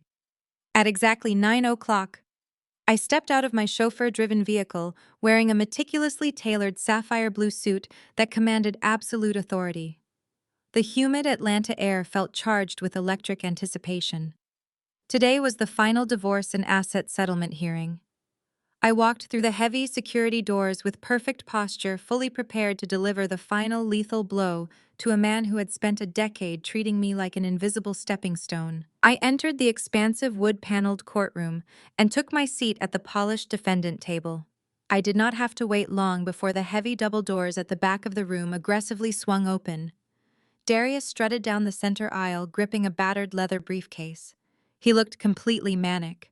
His eyes were wide and bloodshot, and his suit was slightly wrinkled, likely because he had spent the entire night frantically rehearsing his delusional legal strategy. Because I had systematically frozen his assets and completely destroyed his unearned social standing, absolutely no respectable attorney in the state of Georgia would take his case. He was representing himself in front of one of the most ruthless family court judges in the district. Yet despite his utterly destitute reality, Darius wore an expression of supreme, blinding arrogance. He genuinely believed he held the ultimate winning hand. The bailiff announced the arrival of the Honorable Judge Beatrice Montgomery, a stern, deeply respected woman, known for her zero-tolerance policy regarding courtroom theatrics. She took her seat at the high bench, adjusted her reading glasses, and looked down at the docket. "Mr. Pierce, Judge Montgomery," began, her voice echoing sharply in the cavernous room. "I see you are proceeding pro se today. You have filed an emergency motion regarding the division of marital assets. The floor is yours, but I strongly suggest you keep your arguments entirely rooted in documented financial fact." Darius practically leaped out of his chair. He eagerly buttoned his suit jacket, puffing out his chest as he strutted toward the center podium. He looked directly at me with a sickeningly triumphant smirk, before turning his attention to the judge. "Your Honor." Darius began, projecting his voice loudly, as if he were delivering a keynote address to a stadium of investors, rather than speaking in a quiet family court. "For 10 long years, I was the sole public provider for my wife. I worked grueling hours, building technology startups, shouldering the immense, crushing stress of being a Black entrepreneur in a highly competitive market. I provided the stable household, the pristine suburban mansion, and the flawless public image that allowed her to comfortably sit at home. But she was not just balancing checkbooks. She was secretly funneling marital resources and utilizing the emotional stability I generously provided to build a billion-dollar private equity firm right behind my back." Judge Montgomery raised an eyebrow, clearly unimpressed by his dramatic theatrical delivery. "Get to the legal point, Mr. Pierce." Darius leaned heavily against the wooden podium, pointing an accusatory finger directly at me. "I was her muse, Your Honor. She built this massive financial empire while legally married to me." I provided the essential emotional labor and the domestic foundation that allowed her to quietly succeed in the cutthroat corporate world. Under Georgia state law regarding equitable distribution, I am fundamentally entitled to half of all marital assets acquired during our legal union. I am officially demanding 50% ownership of Onyx Vanguard and all its associated holding companies. It is my right as her husband. A heavy, tense silence fell over the large courtroom. Darius stood there breathing heavily, looking incredibly proud of his ridiculous, legally baseless speech. He honestly believed he had just cornered a billionaire. He thought his emotional manipulation and toxic sense of entitlement would somehow magically override standard corporate law. Judge Montgomery looked down at her notes, her expression entirely unreadable. She turned her attention toward my side of the room. Does the respondent counsel wish to address these claims? I remained perfectly seated, folding my hands neatly on the table. I did not need to speak. I simply nodded to the man sitting quietly in the chair directly beside me. The man stood up slowly, deliberately, buttoning his immaculate $5,000 bespoke suit. He picked up a sleek, monogrammed briefcase and stepped confidently up to the podium, standing shoulder to shoulder with a suddenly paralyzed Darius. "Yes, Your Honor," my lead counsel stated, his voice, a deep, resonant baritone that commanded instant, undeniable respect. "We absolutely have a response to this completely frivolous, legally incompetent motion." Darius physically flinched, his jaw dropping open in sheer, unadulterated horror as he finally turned his head to look at the lawyer representing me. It was none other than Harrison Lockwood. The very same ruthless, high-powered attorney Darius had originally hired to completely destroy me just a few weeks prior. Lockwood was now fiercely and proudly defending his true boss. The brilliant legal shark had happily switched sides to protect the anonymous billionaire who literally owned his entire law firm. "What are you doing here?" Darius hissed loudly, completely losing his composure. "You cannot represent her. That is a massive conflict of interest. I hired you first." Lockwood did not even bother to look at my panicked husband. He kept his sharp, calculating eyes locked entirely on the judge. "Your Honor, my firm officially terminated our brief unpaid representation of Mr. Pierce, the exact moment we discovered his profound financial insolvency and his intent to commit marital fraud. There is absolutely no conflict of interest here. I am currently operating as the primary corporate counsel for Onyx Vanguard and the personal legal representative for Madam Chairman Zuri Kensington." Judge Montgomery nodded briskly. "Proceed, Mr. Lockwood." Lockwood opened his sleek briefcase and pulled out a single neatly bound document. He smoothly handed a copy to the bailiff to pass up to the judge, and then aggressively slapped another copy directly onto Darius' podium. "Mr. Pierce's claim to equitable distribution is entirely invalid." Lockwood declared, his voice ringing with absolute lethal certainty. "He is relying on the assumption that Onyx Vanguard is a shared marital asset. However, 10 years ago, exactly 2 weeks before their wedding ceremony, my client and Mr. Pierce signed a highly comprehensive, legally binding prenuptial agreement." Darius stared at the document on the podium as if it had just caught fire. He flipped frantically to the last page, his eyes darting wildly over the ink. His own signature was written clearly and undeniably at the bottom line right next to mine. I distinctly remember the morning he signed that document. We were sitting at the kitchen island of our tiny first apartment. Darius had been rushing to leave for a networking golf tournament with potential investors. I had casually handed him a stack of standard financial disclosure forms and the prenuptial agreement, telling him it was just basic paperwork to keep our modest individual debts separate before the wedding. Because he was so blindingly arrogant, and because he firmly believed I was just a poor, struggling bookkeeper with absolutely nothing to hide, he did not even bother to read a single paragraph. He had aggressively scribbled his signature on every page, completely eager to get out the door. He had sealed his own financial doom a decade in advance. "If you direct your attention to Section 7, Paragraph 3 of the agreement." Lockwood continued reading from his own copy with ruthless precision. "It explicitly states that any and all commercial businesses, holding companies, equity firms, or corporate subsidiaries, acquired, founded, or managed by Zuri Kensington during the duration of the marriage shall remain her sole separate and exclusive property." Mr. Pierce explicitly and permanently waived any right, title, or interest to these specific assets, regardless of their future valuation. Darius' face turned a sickly ashen shade of pale gray. His hands began to shake violently as the catastrophic reality of his own sheer, undeniable ignorance crashed down upon him. He had willingly signed away his legal right to a billion-dollar empire because he was too arrogant and dismissive to read the paperwork handed to him by a woman he considered fundamentally beneath him. "This is a fraud!" Darius screamed at the absolute top of his lungs, entirely abandoning any sense of courtroom decorum. His voice cracked with hysterical, manic desperation. "She tricked me. She hid her money. This document is a complete forgery. I never agreed to this. She manipulated the paperwork." Judge Montgomery slammed her heavy wooden gavel down against the sounding block with a sharp, deafening crack. "Mr. Pierce, you will control yourself immediately," the judge commanded fiercely, her eyes blazing with absolute intolerance for his outburst. "This document is heavily notarized and completely authenticated. Claiming fraud without a single shred of evidentiary proof will not help your case. One more outburst like that and I will hold you in direct contempt of court and have the bailiffs remove you to a holding cell. Do you understand me?" Darius slammed his mouth shut, his chest heaving rapidly as he gripped the edges of the wooden podium to keep himself from physically collapsing. He was trapped, utterly defeated by his own past arrogance and his total failure to respect my intelligence. Lockwood offered a cold, predatory smile. "Thank you, Your Honor. As the documentation clearly proves, Mr. Pierce is entitled to exactly 0% of Onyx Vanguard. He has absolutely no legal standing to demand alimony, and he possesses zero claim to my client's vast corporate holdings." Darius lowered his head, tears of profound, crushing humiliation welling in his eyes. He realized the battle for my wealth was entirely lost. He thought the absolute worst was over, that he would simply walk away from the marriage completely empty-handed, but free to start over. He had no idea the execution was only halfway finished. Lockwood did not return to his seat.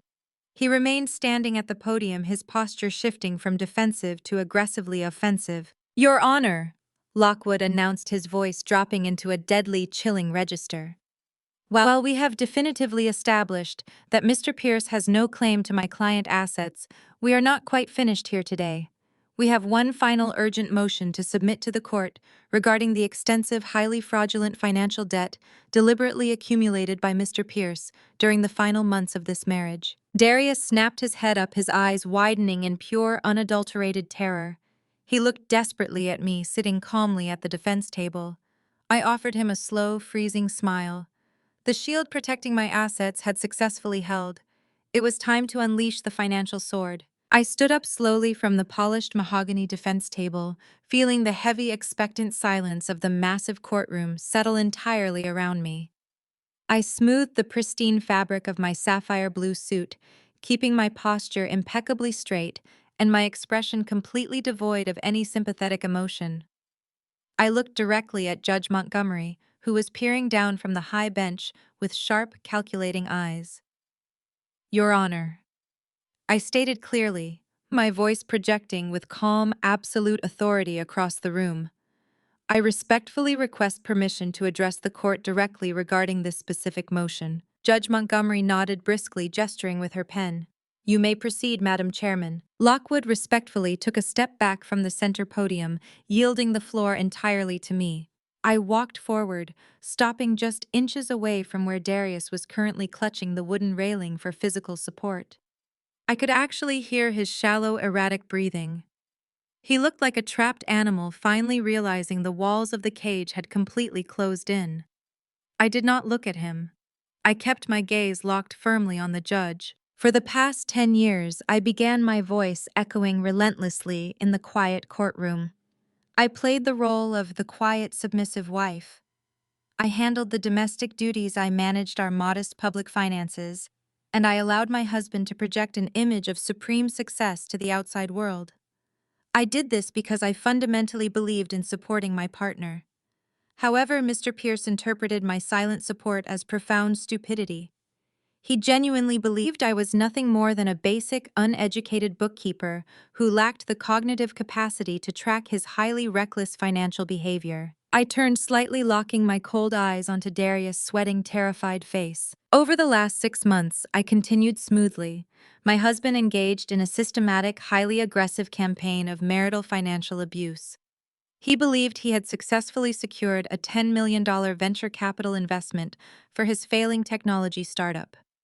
Armed with this arrogant delusion of immense incoming wealth, he immediately began violently hemorrhaging money to fund an extravagant, entirely fake elite lifestyle for himself and his new mistress, Jasmine Davenport. Darius swallowed hard, his chest heaving nervously as the horrific reality of his public exposure began to sink in. "Your Honor," I stated firmly, turning back to the bench.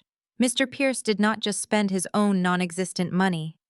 He actively committed egregious financial fraud by aggressively opening multiple high-limit credit accounts using my personal social security number and the highly secure financial credentials attached to my holding companies. He forged my signature on secondary commercial leases. He purchased a $100,000 custom diamond engagement ring for his mistress. Using marital funds, he illegally diverted from our shared checking accounts. He financed luxury vehicles, chartered private international flights, and booked extravagant resort vacations, all while firmly believing he could simply force me to pay the ultimate price during this divorce proceeding." Judge Montgomery narrowed her eyes, her expression turning incredibly severe. She looked down at Darius with open, undeniable disgust. "Is this accurate, Mr. Pierce?" the judge demanded sharply. "Did you intentionally accrue commercial and personal debt under your wife's legal name?" Darius frantically shook his head, his voice cracking into a high-pitched, desperate whine. "No, Your Honor. I swear I did not do that. She is lying. She is just trying to destroy my public reputation because I chose to leave her. I am the victim here. She froze all my accounts. She left me with absolutely nothing." I did not even bother to argue with his pathetic, easily disprovable lies. I simply signaled to Harrison Lockwood, who immediately lifted a massive, incredibly thick stack of bound legal documents from his leather briefcase. He walked forward and confidently placed the heavy stack directly onto the judge's bench. "Your Honor," Lockwood announced, his voice ringing with absolute lethal certainty, "I am submitting into evidence a comprehensive, fully authenticated forensic accounting report. This highly detailed report was meticulously compiled by the top financial investigators at Onyx Vanguard. It tracks every single fraudulent transaction, every forged signature, and every illegally opened line of credit my client's husband desperately attempted to conceal over the last 18 months. The total amount of illegally accrued debt and misappropriated marital funds comes to exactly $3,450,000. The entire courtroom fell absolutely dead silent. Darius physically staggered backward, bumping into the defense table. His face turned a sickly, translucent shade of gray. He stared at the massive stack of forensic reports sitting on the judge's bench as if it were an active, ticking, explosive device. He suddenly realized the grave, catastrophic error he had made. He had spent a decade treating a billionaire financial titan like a clueless amateur, completely forgetting that tracking hidden money was the exact skill that had built my entire empire. Judge Montgomery opened the thick report. The courtroom waited in suffocating tension as she methodically flipped through the heavily documented pages. She examined the bank routing numbers, the time-stamped luxury purchases, and the undeniable proof of his blatant, aggressive financial fraud. The silence stretched out for several agonizing minutes. I watched Darius slowly unravel, his arrogant posture completely dissolving into pure, unadulterated panic. He looked around the room, his eyes darting wildly toward the heavy exit doors, clearly realizing there was absolutely no escape from the terrifying consequences of his own blinding greed. Finally, Judge Montgomery closed the heavy forensic report. She took off her reading glasses and looked down at Darius with an expression of such profound, icy contempt that it made several nearby bailiffs actually flinch. "Mr. Pierce," the judge began, her voice dropping into a low, dangerously quiet register. "In my 25 years sitting on this bench, I have rarely encountered a display of such breathtaking, staggering arrogance combined with such profound legal and financial incompetence. You stood in my courtroom today and aggressively demanded half of this woman's billion-dollar empire, claiming you were the sole architect of her success. You claimed you were her muse. Yet the irrefutable documented evidence before me clearly proves you are nothing more than a highly manipulative, financially abusive parasite who attempted to systematically defraud your own wife. Darius opened his mouth to protest, but the judge immediately raised her hand, silencing him with a single furious glare. You will not speak another word in my courtroom unless I explicitly instruct you to do so. Judge Montgomery snapped fiercely. I am now prepared to issue my final ruling in this dissolution of marriage. The judge picked up her heavy wooden gavel. Based on the ironclad prenuptial agreement, which I find to be completely valid and fully enforceable, I am denying your frivolous request for equitable distribution of Onyx Vanguard or any of its associated subsidiaries. You are legally entitled to exactly 0% of your wife's corporate assets. Furthermore, due to the overwhelming, undeniable evidence of your gross financial misconduct and intentional dissipation of marital assets, I am firmly denying your entirely baseless request for alimony. You will not receive a single solitary cent from this woman. Darius let out a loud, pathetic gasp, his knees actually buckling slightly under his weight. But the judge was not entirely finished delivering her brutal, completely justified execution. Finally, Judge Montgomery declared, her voice echoing relentlessly across the wood-paneled room, regarding the $3,450,000 in fraudulent commercial and personal debt you recklessly accumulated during your extramarital affair. I am holding you solely, completely, and permanently responsible for the entire balance. Every single illegally opened account will be immediately transferred directly to your name.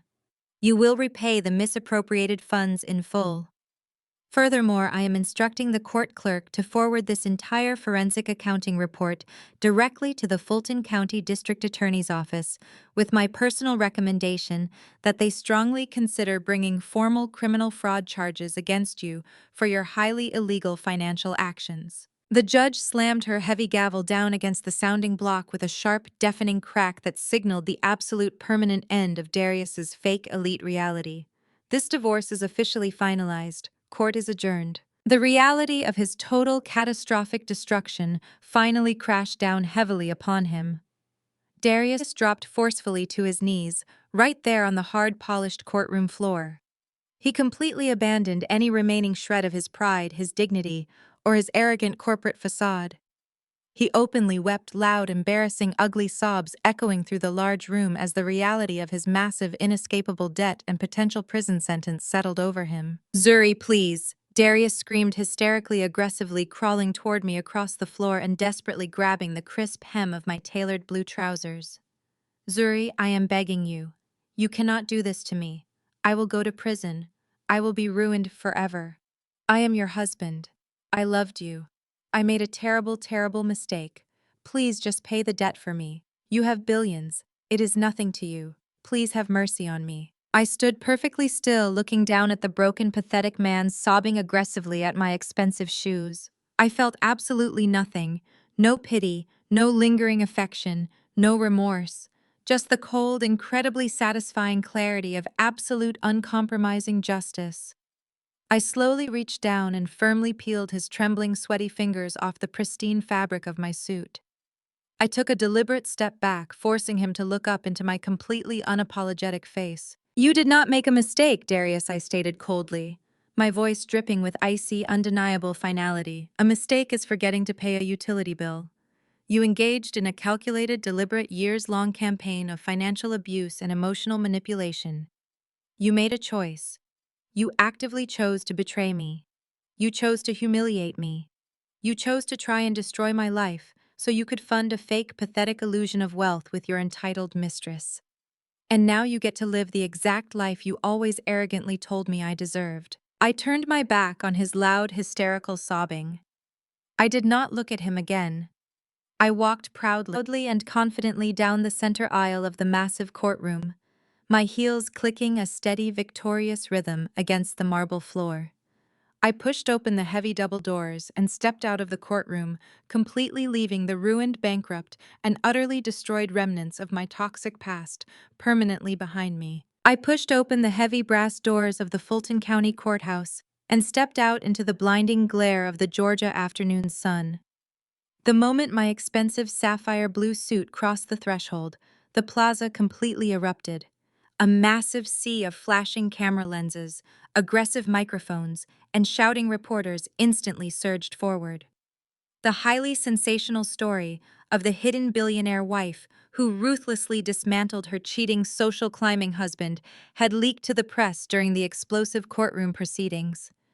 It had rapidly transformed into an absolute media sensation across the entire city of Atlanta.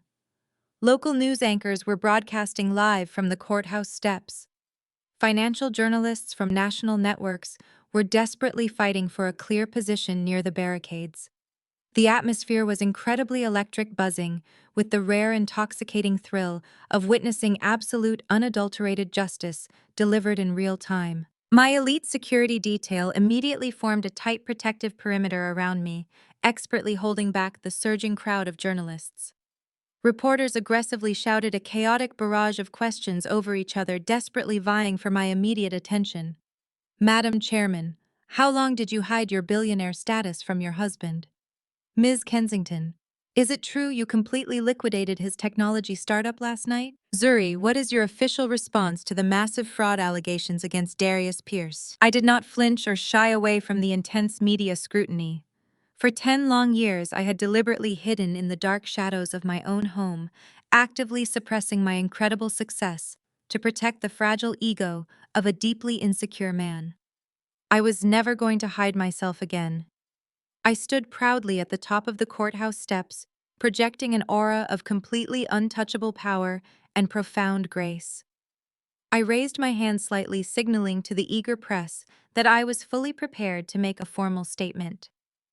The crowd instantly quieted down, microphones thrust eagerly toward my face. Before I could speak a single word, the heavy courthouse doors behind me violently burst open. Darius stumbled out onto the marble landing looking absolutely deranged. His suit jacket was unbuttoned and rumpled, his tie was completely crooked, and his face was stained with the pathetic drying tears of his epic courtroom defeat. He took one look at the massive media presence and instantly decided to launch his final, desperately calculated performance. "Do not listen to her!" Darius screamed at the top of his lungs, aggressively pushing his way past a shocked bailiff. He aggressively pointed a shaking, accusatory finger at my back. "She is a vindictive, ruthless monster. She intentionally set me up.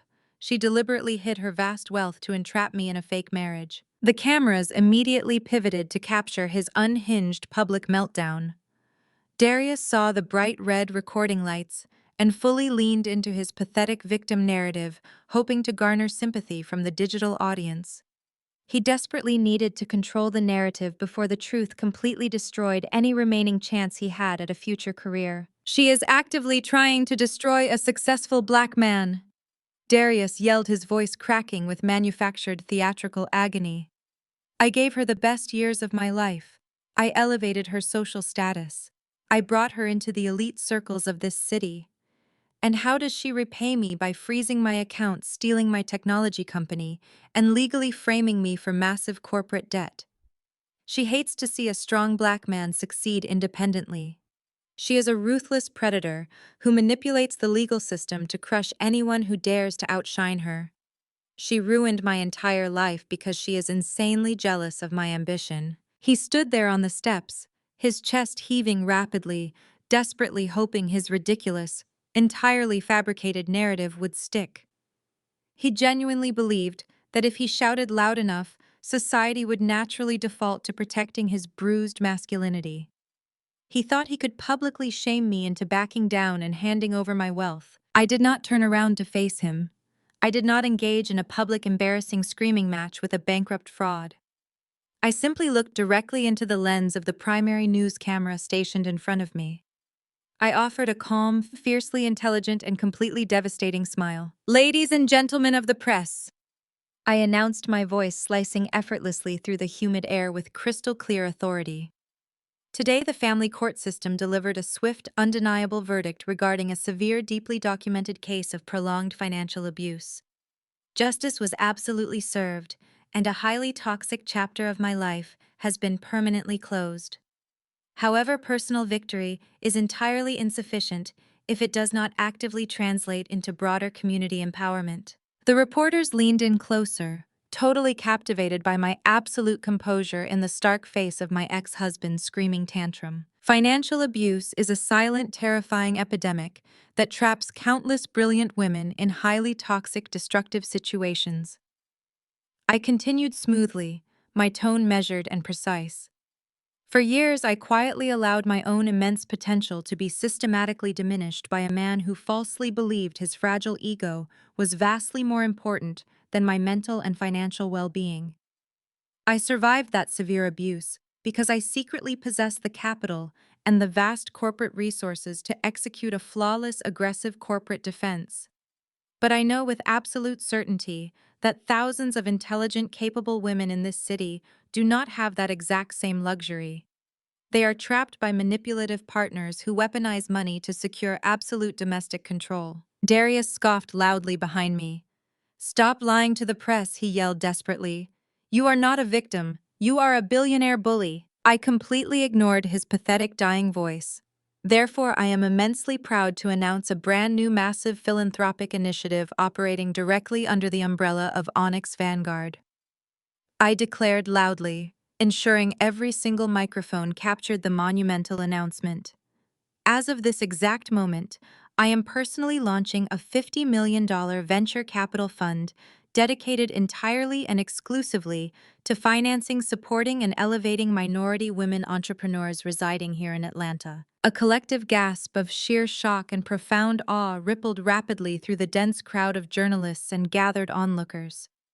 The sheer scale of the massive financial commitment was completely unprecedented.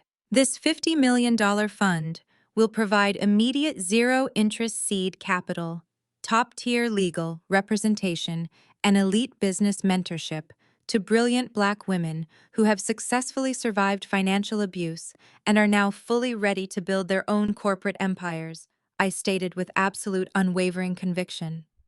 We will actively dismantle the toxic financial barriers that men like my former husband rely upon to control and subjugate their partners. We will transform silent victims into highly successful, completely untouchable chief executive officers. Onyx Vanguard is officially opening its doors to the true visionaries of this great city. The response was instantaneous and absolutely deafening. The gathered crowd of reporters, casual onlookers, and even some courthouse staff erupted into massive, overwhelming applause.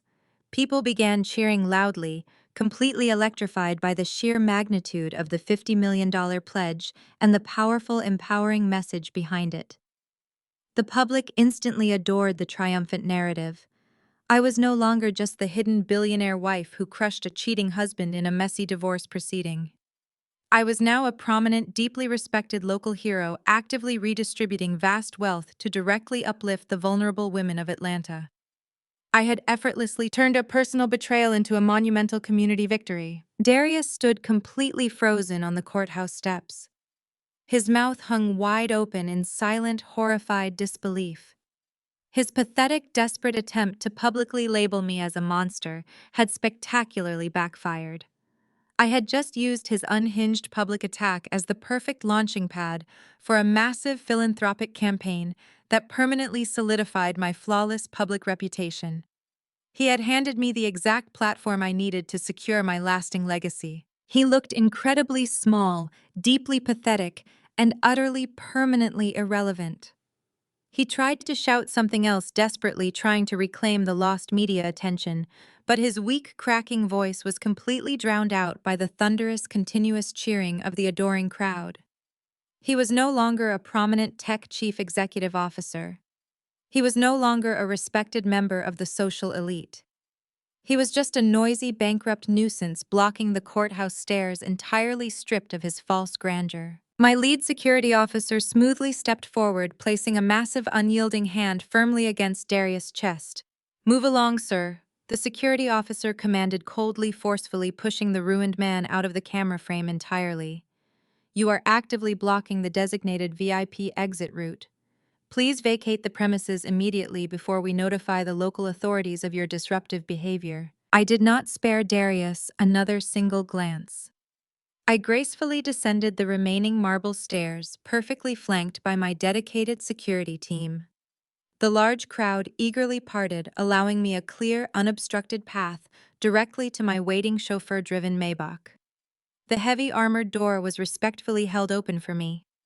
I slid into the luxurious, pristine leather interior, the cool air-conditioned cabin, providing a quiet, serene sanctuary, away from the flashing cameras and the cheering public. My driver gently closed the heavy door, sealing me safely inside my secure rolling fortress. As the powerful vehicle smoothly pulled away from the crowded courthouse plaza, I poured myself a single glass of chilled sparkling water from the interior console. I looked out the tinted bulletproof window at the towering, gleaming skyscrapers that formed the beautiful Atlanta city skyline. The late afternoon sun reflected brilliantly off the massive glass facades of the commercial buildings I quietly controlled. A few short weeks ago, I had been balancing a modest checkbook on a cramped kitchen island, quietly enduring the relentless disrespect of a small, profoundly arrogant man who thought he held my entire future in his hands. Now I was riding through a sprawling, wealthy metropolis that I undeniably completely owned. The brutal war was decisively over, the victory was absolute, and my massive financial empire was only just beginning to truly expand permanently. 6 months later, the crisp autumn air of Atlanta felt entirely different. I stood inside the exact same private VIP dining room at the exclusive Buckhead restaurant where Darius had arrogantly slid those divorce papers across the mahogany table. Tonight, however, the heavy velvet ropes outside were parted exclusively for my guests. I hosted the inaugural charity gala for the Onyx Vanguard Women's Empowerment Foundation. The room was no longer filled with toxic social climbing opportunists. Instead, it was packed with fiercely loyal friends, genuine corporate allies, and successful business partners who deeply respected my intellect, my strategic vision, and my unyielding character. I wore a breathtaking, custom-tailored emerald green evening gown that radiated absolute power and profound grace. The crystal chandeliers cast a warm, triumphant glow over the beautiful celebration. I raised my glass of champagne, offering a heartfelt toast to the resilient minority women entrepreneurs we had fully funded. The thunderous applause that echoed through the private room was not bought with fake proximity to wealth. It was earned through genuine community uplift and undeniable corporate strength. I looked around the room and felt a deep, unwavering sense of profound peace. The suffocating shadow of my past was entirely eradicated, replaced by a radiant empire of my own meticulous design. I was no longer a hidden, silent shadow shrinking to protect a fragile man. I was the undisputed, untouchable queen of my own vast, sprawling domain. During the joyful cocktail hour, my lead legal counsel, Harrison Lockwood, approached me with a warm, respectful smile.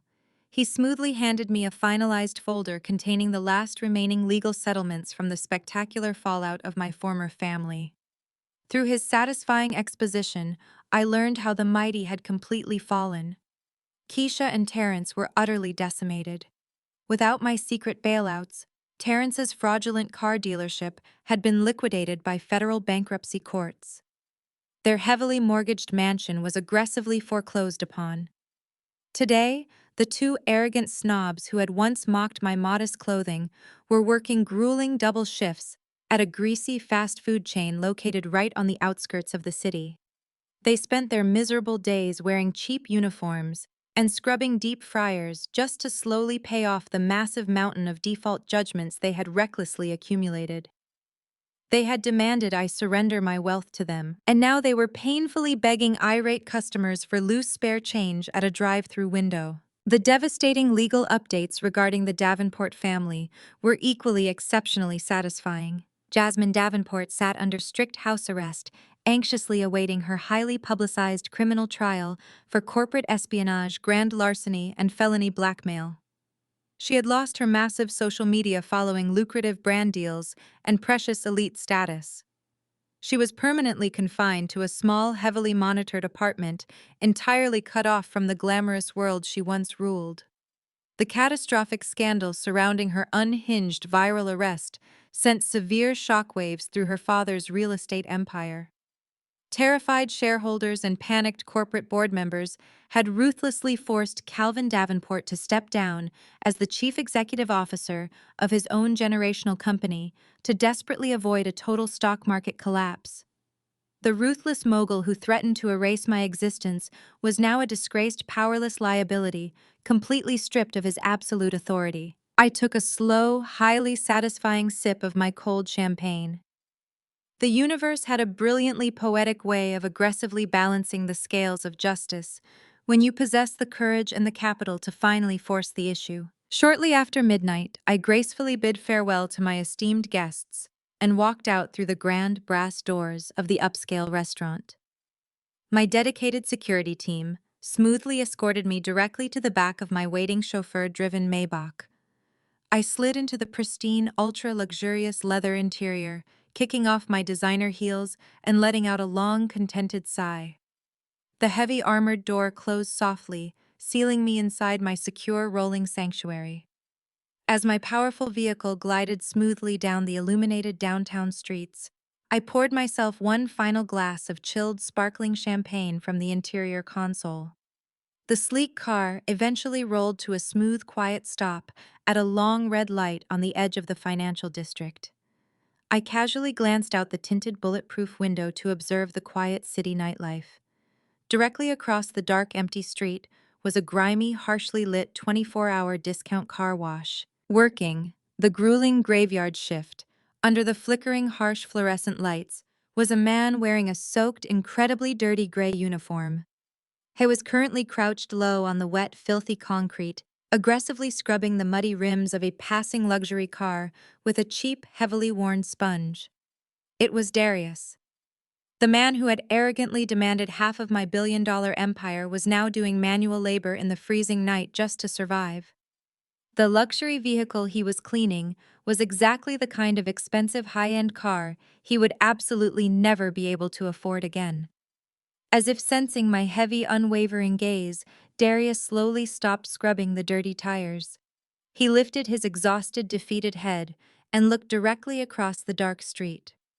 Even through the dark tint of my heavy Maybach windows, he locked eyes with me. The profound, undeniable shock of recognition hit him instantly. His exhausted, miserable face completely crumbled in a display of ultimate, devastating, inescapable regret. He finally realized the absolute magnitude of the perfect, flawless empire he had foolishly, carelessly thrown away. I did not frown. I did not offer him a single ounce of pity. I simply maintained absolute, unblinking eye contact, raised my crystal champagne flute in a silent, mocking toast, and took a slow, deeply satisfying sip. I pressed a sleek silver button on the door panel, smoothly rolling up the thick privacy partition to completely block him from my view. The traffic light turned green. My Maybach accelerated smoothly, driving off into the vibrant, beautiful night. I was utterly untouchable, gloriously victorious, and finally completely free.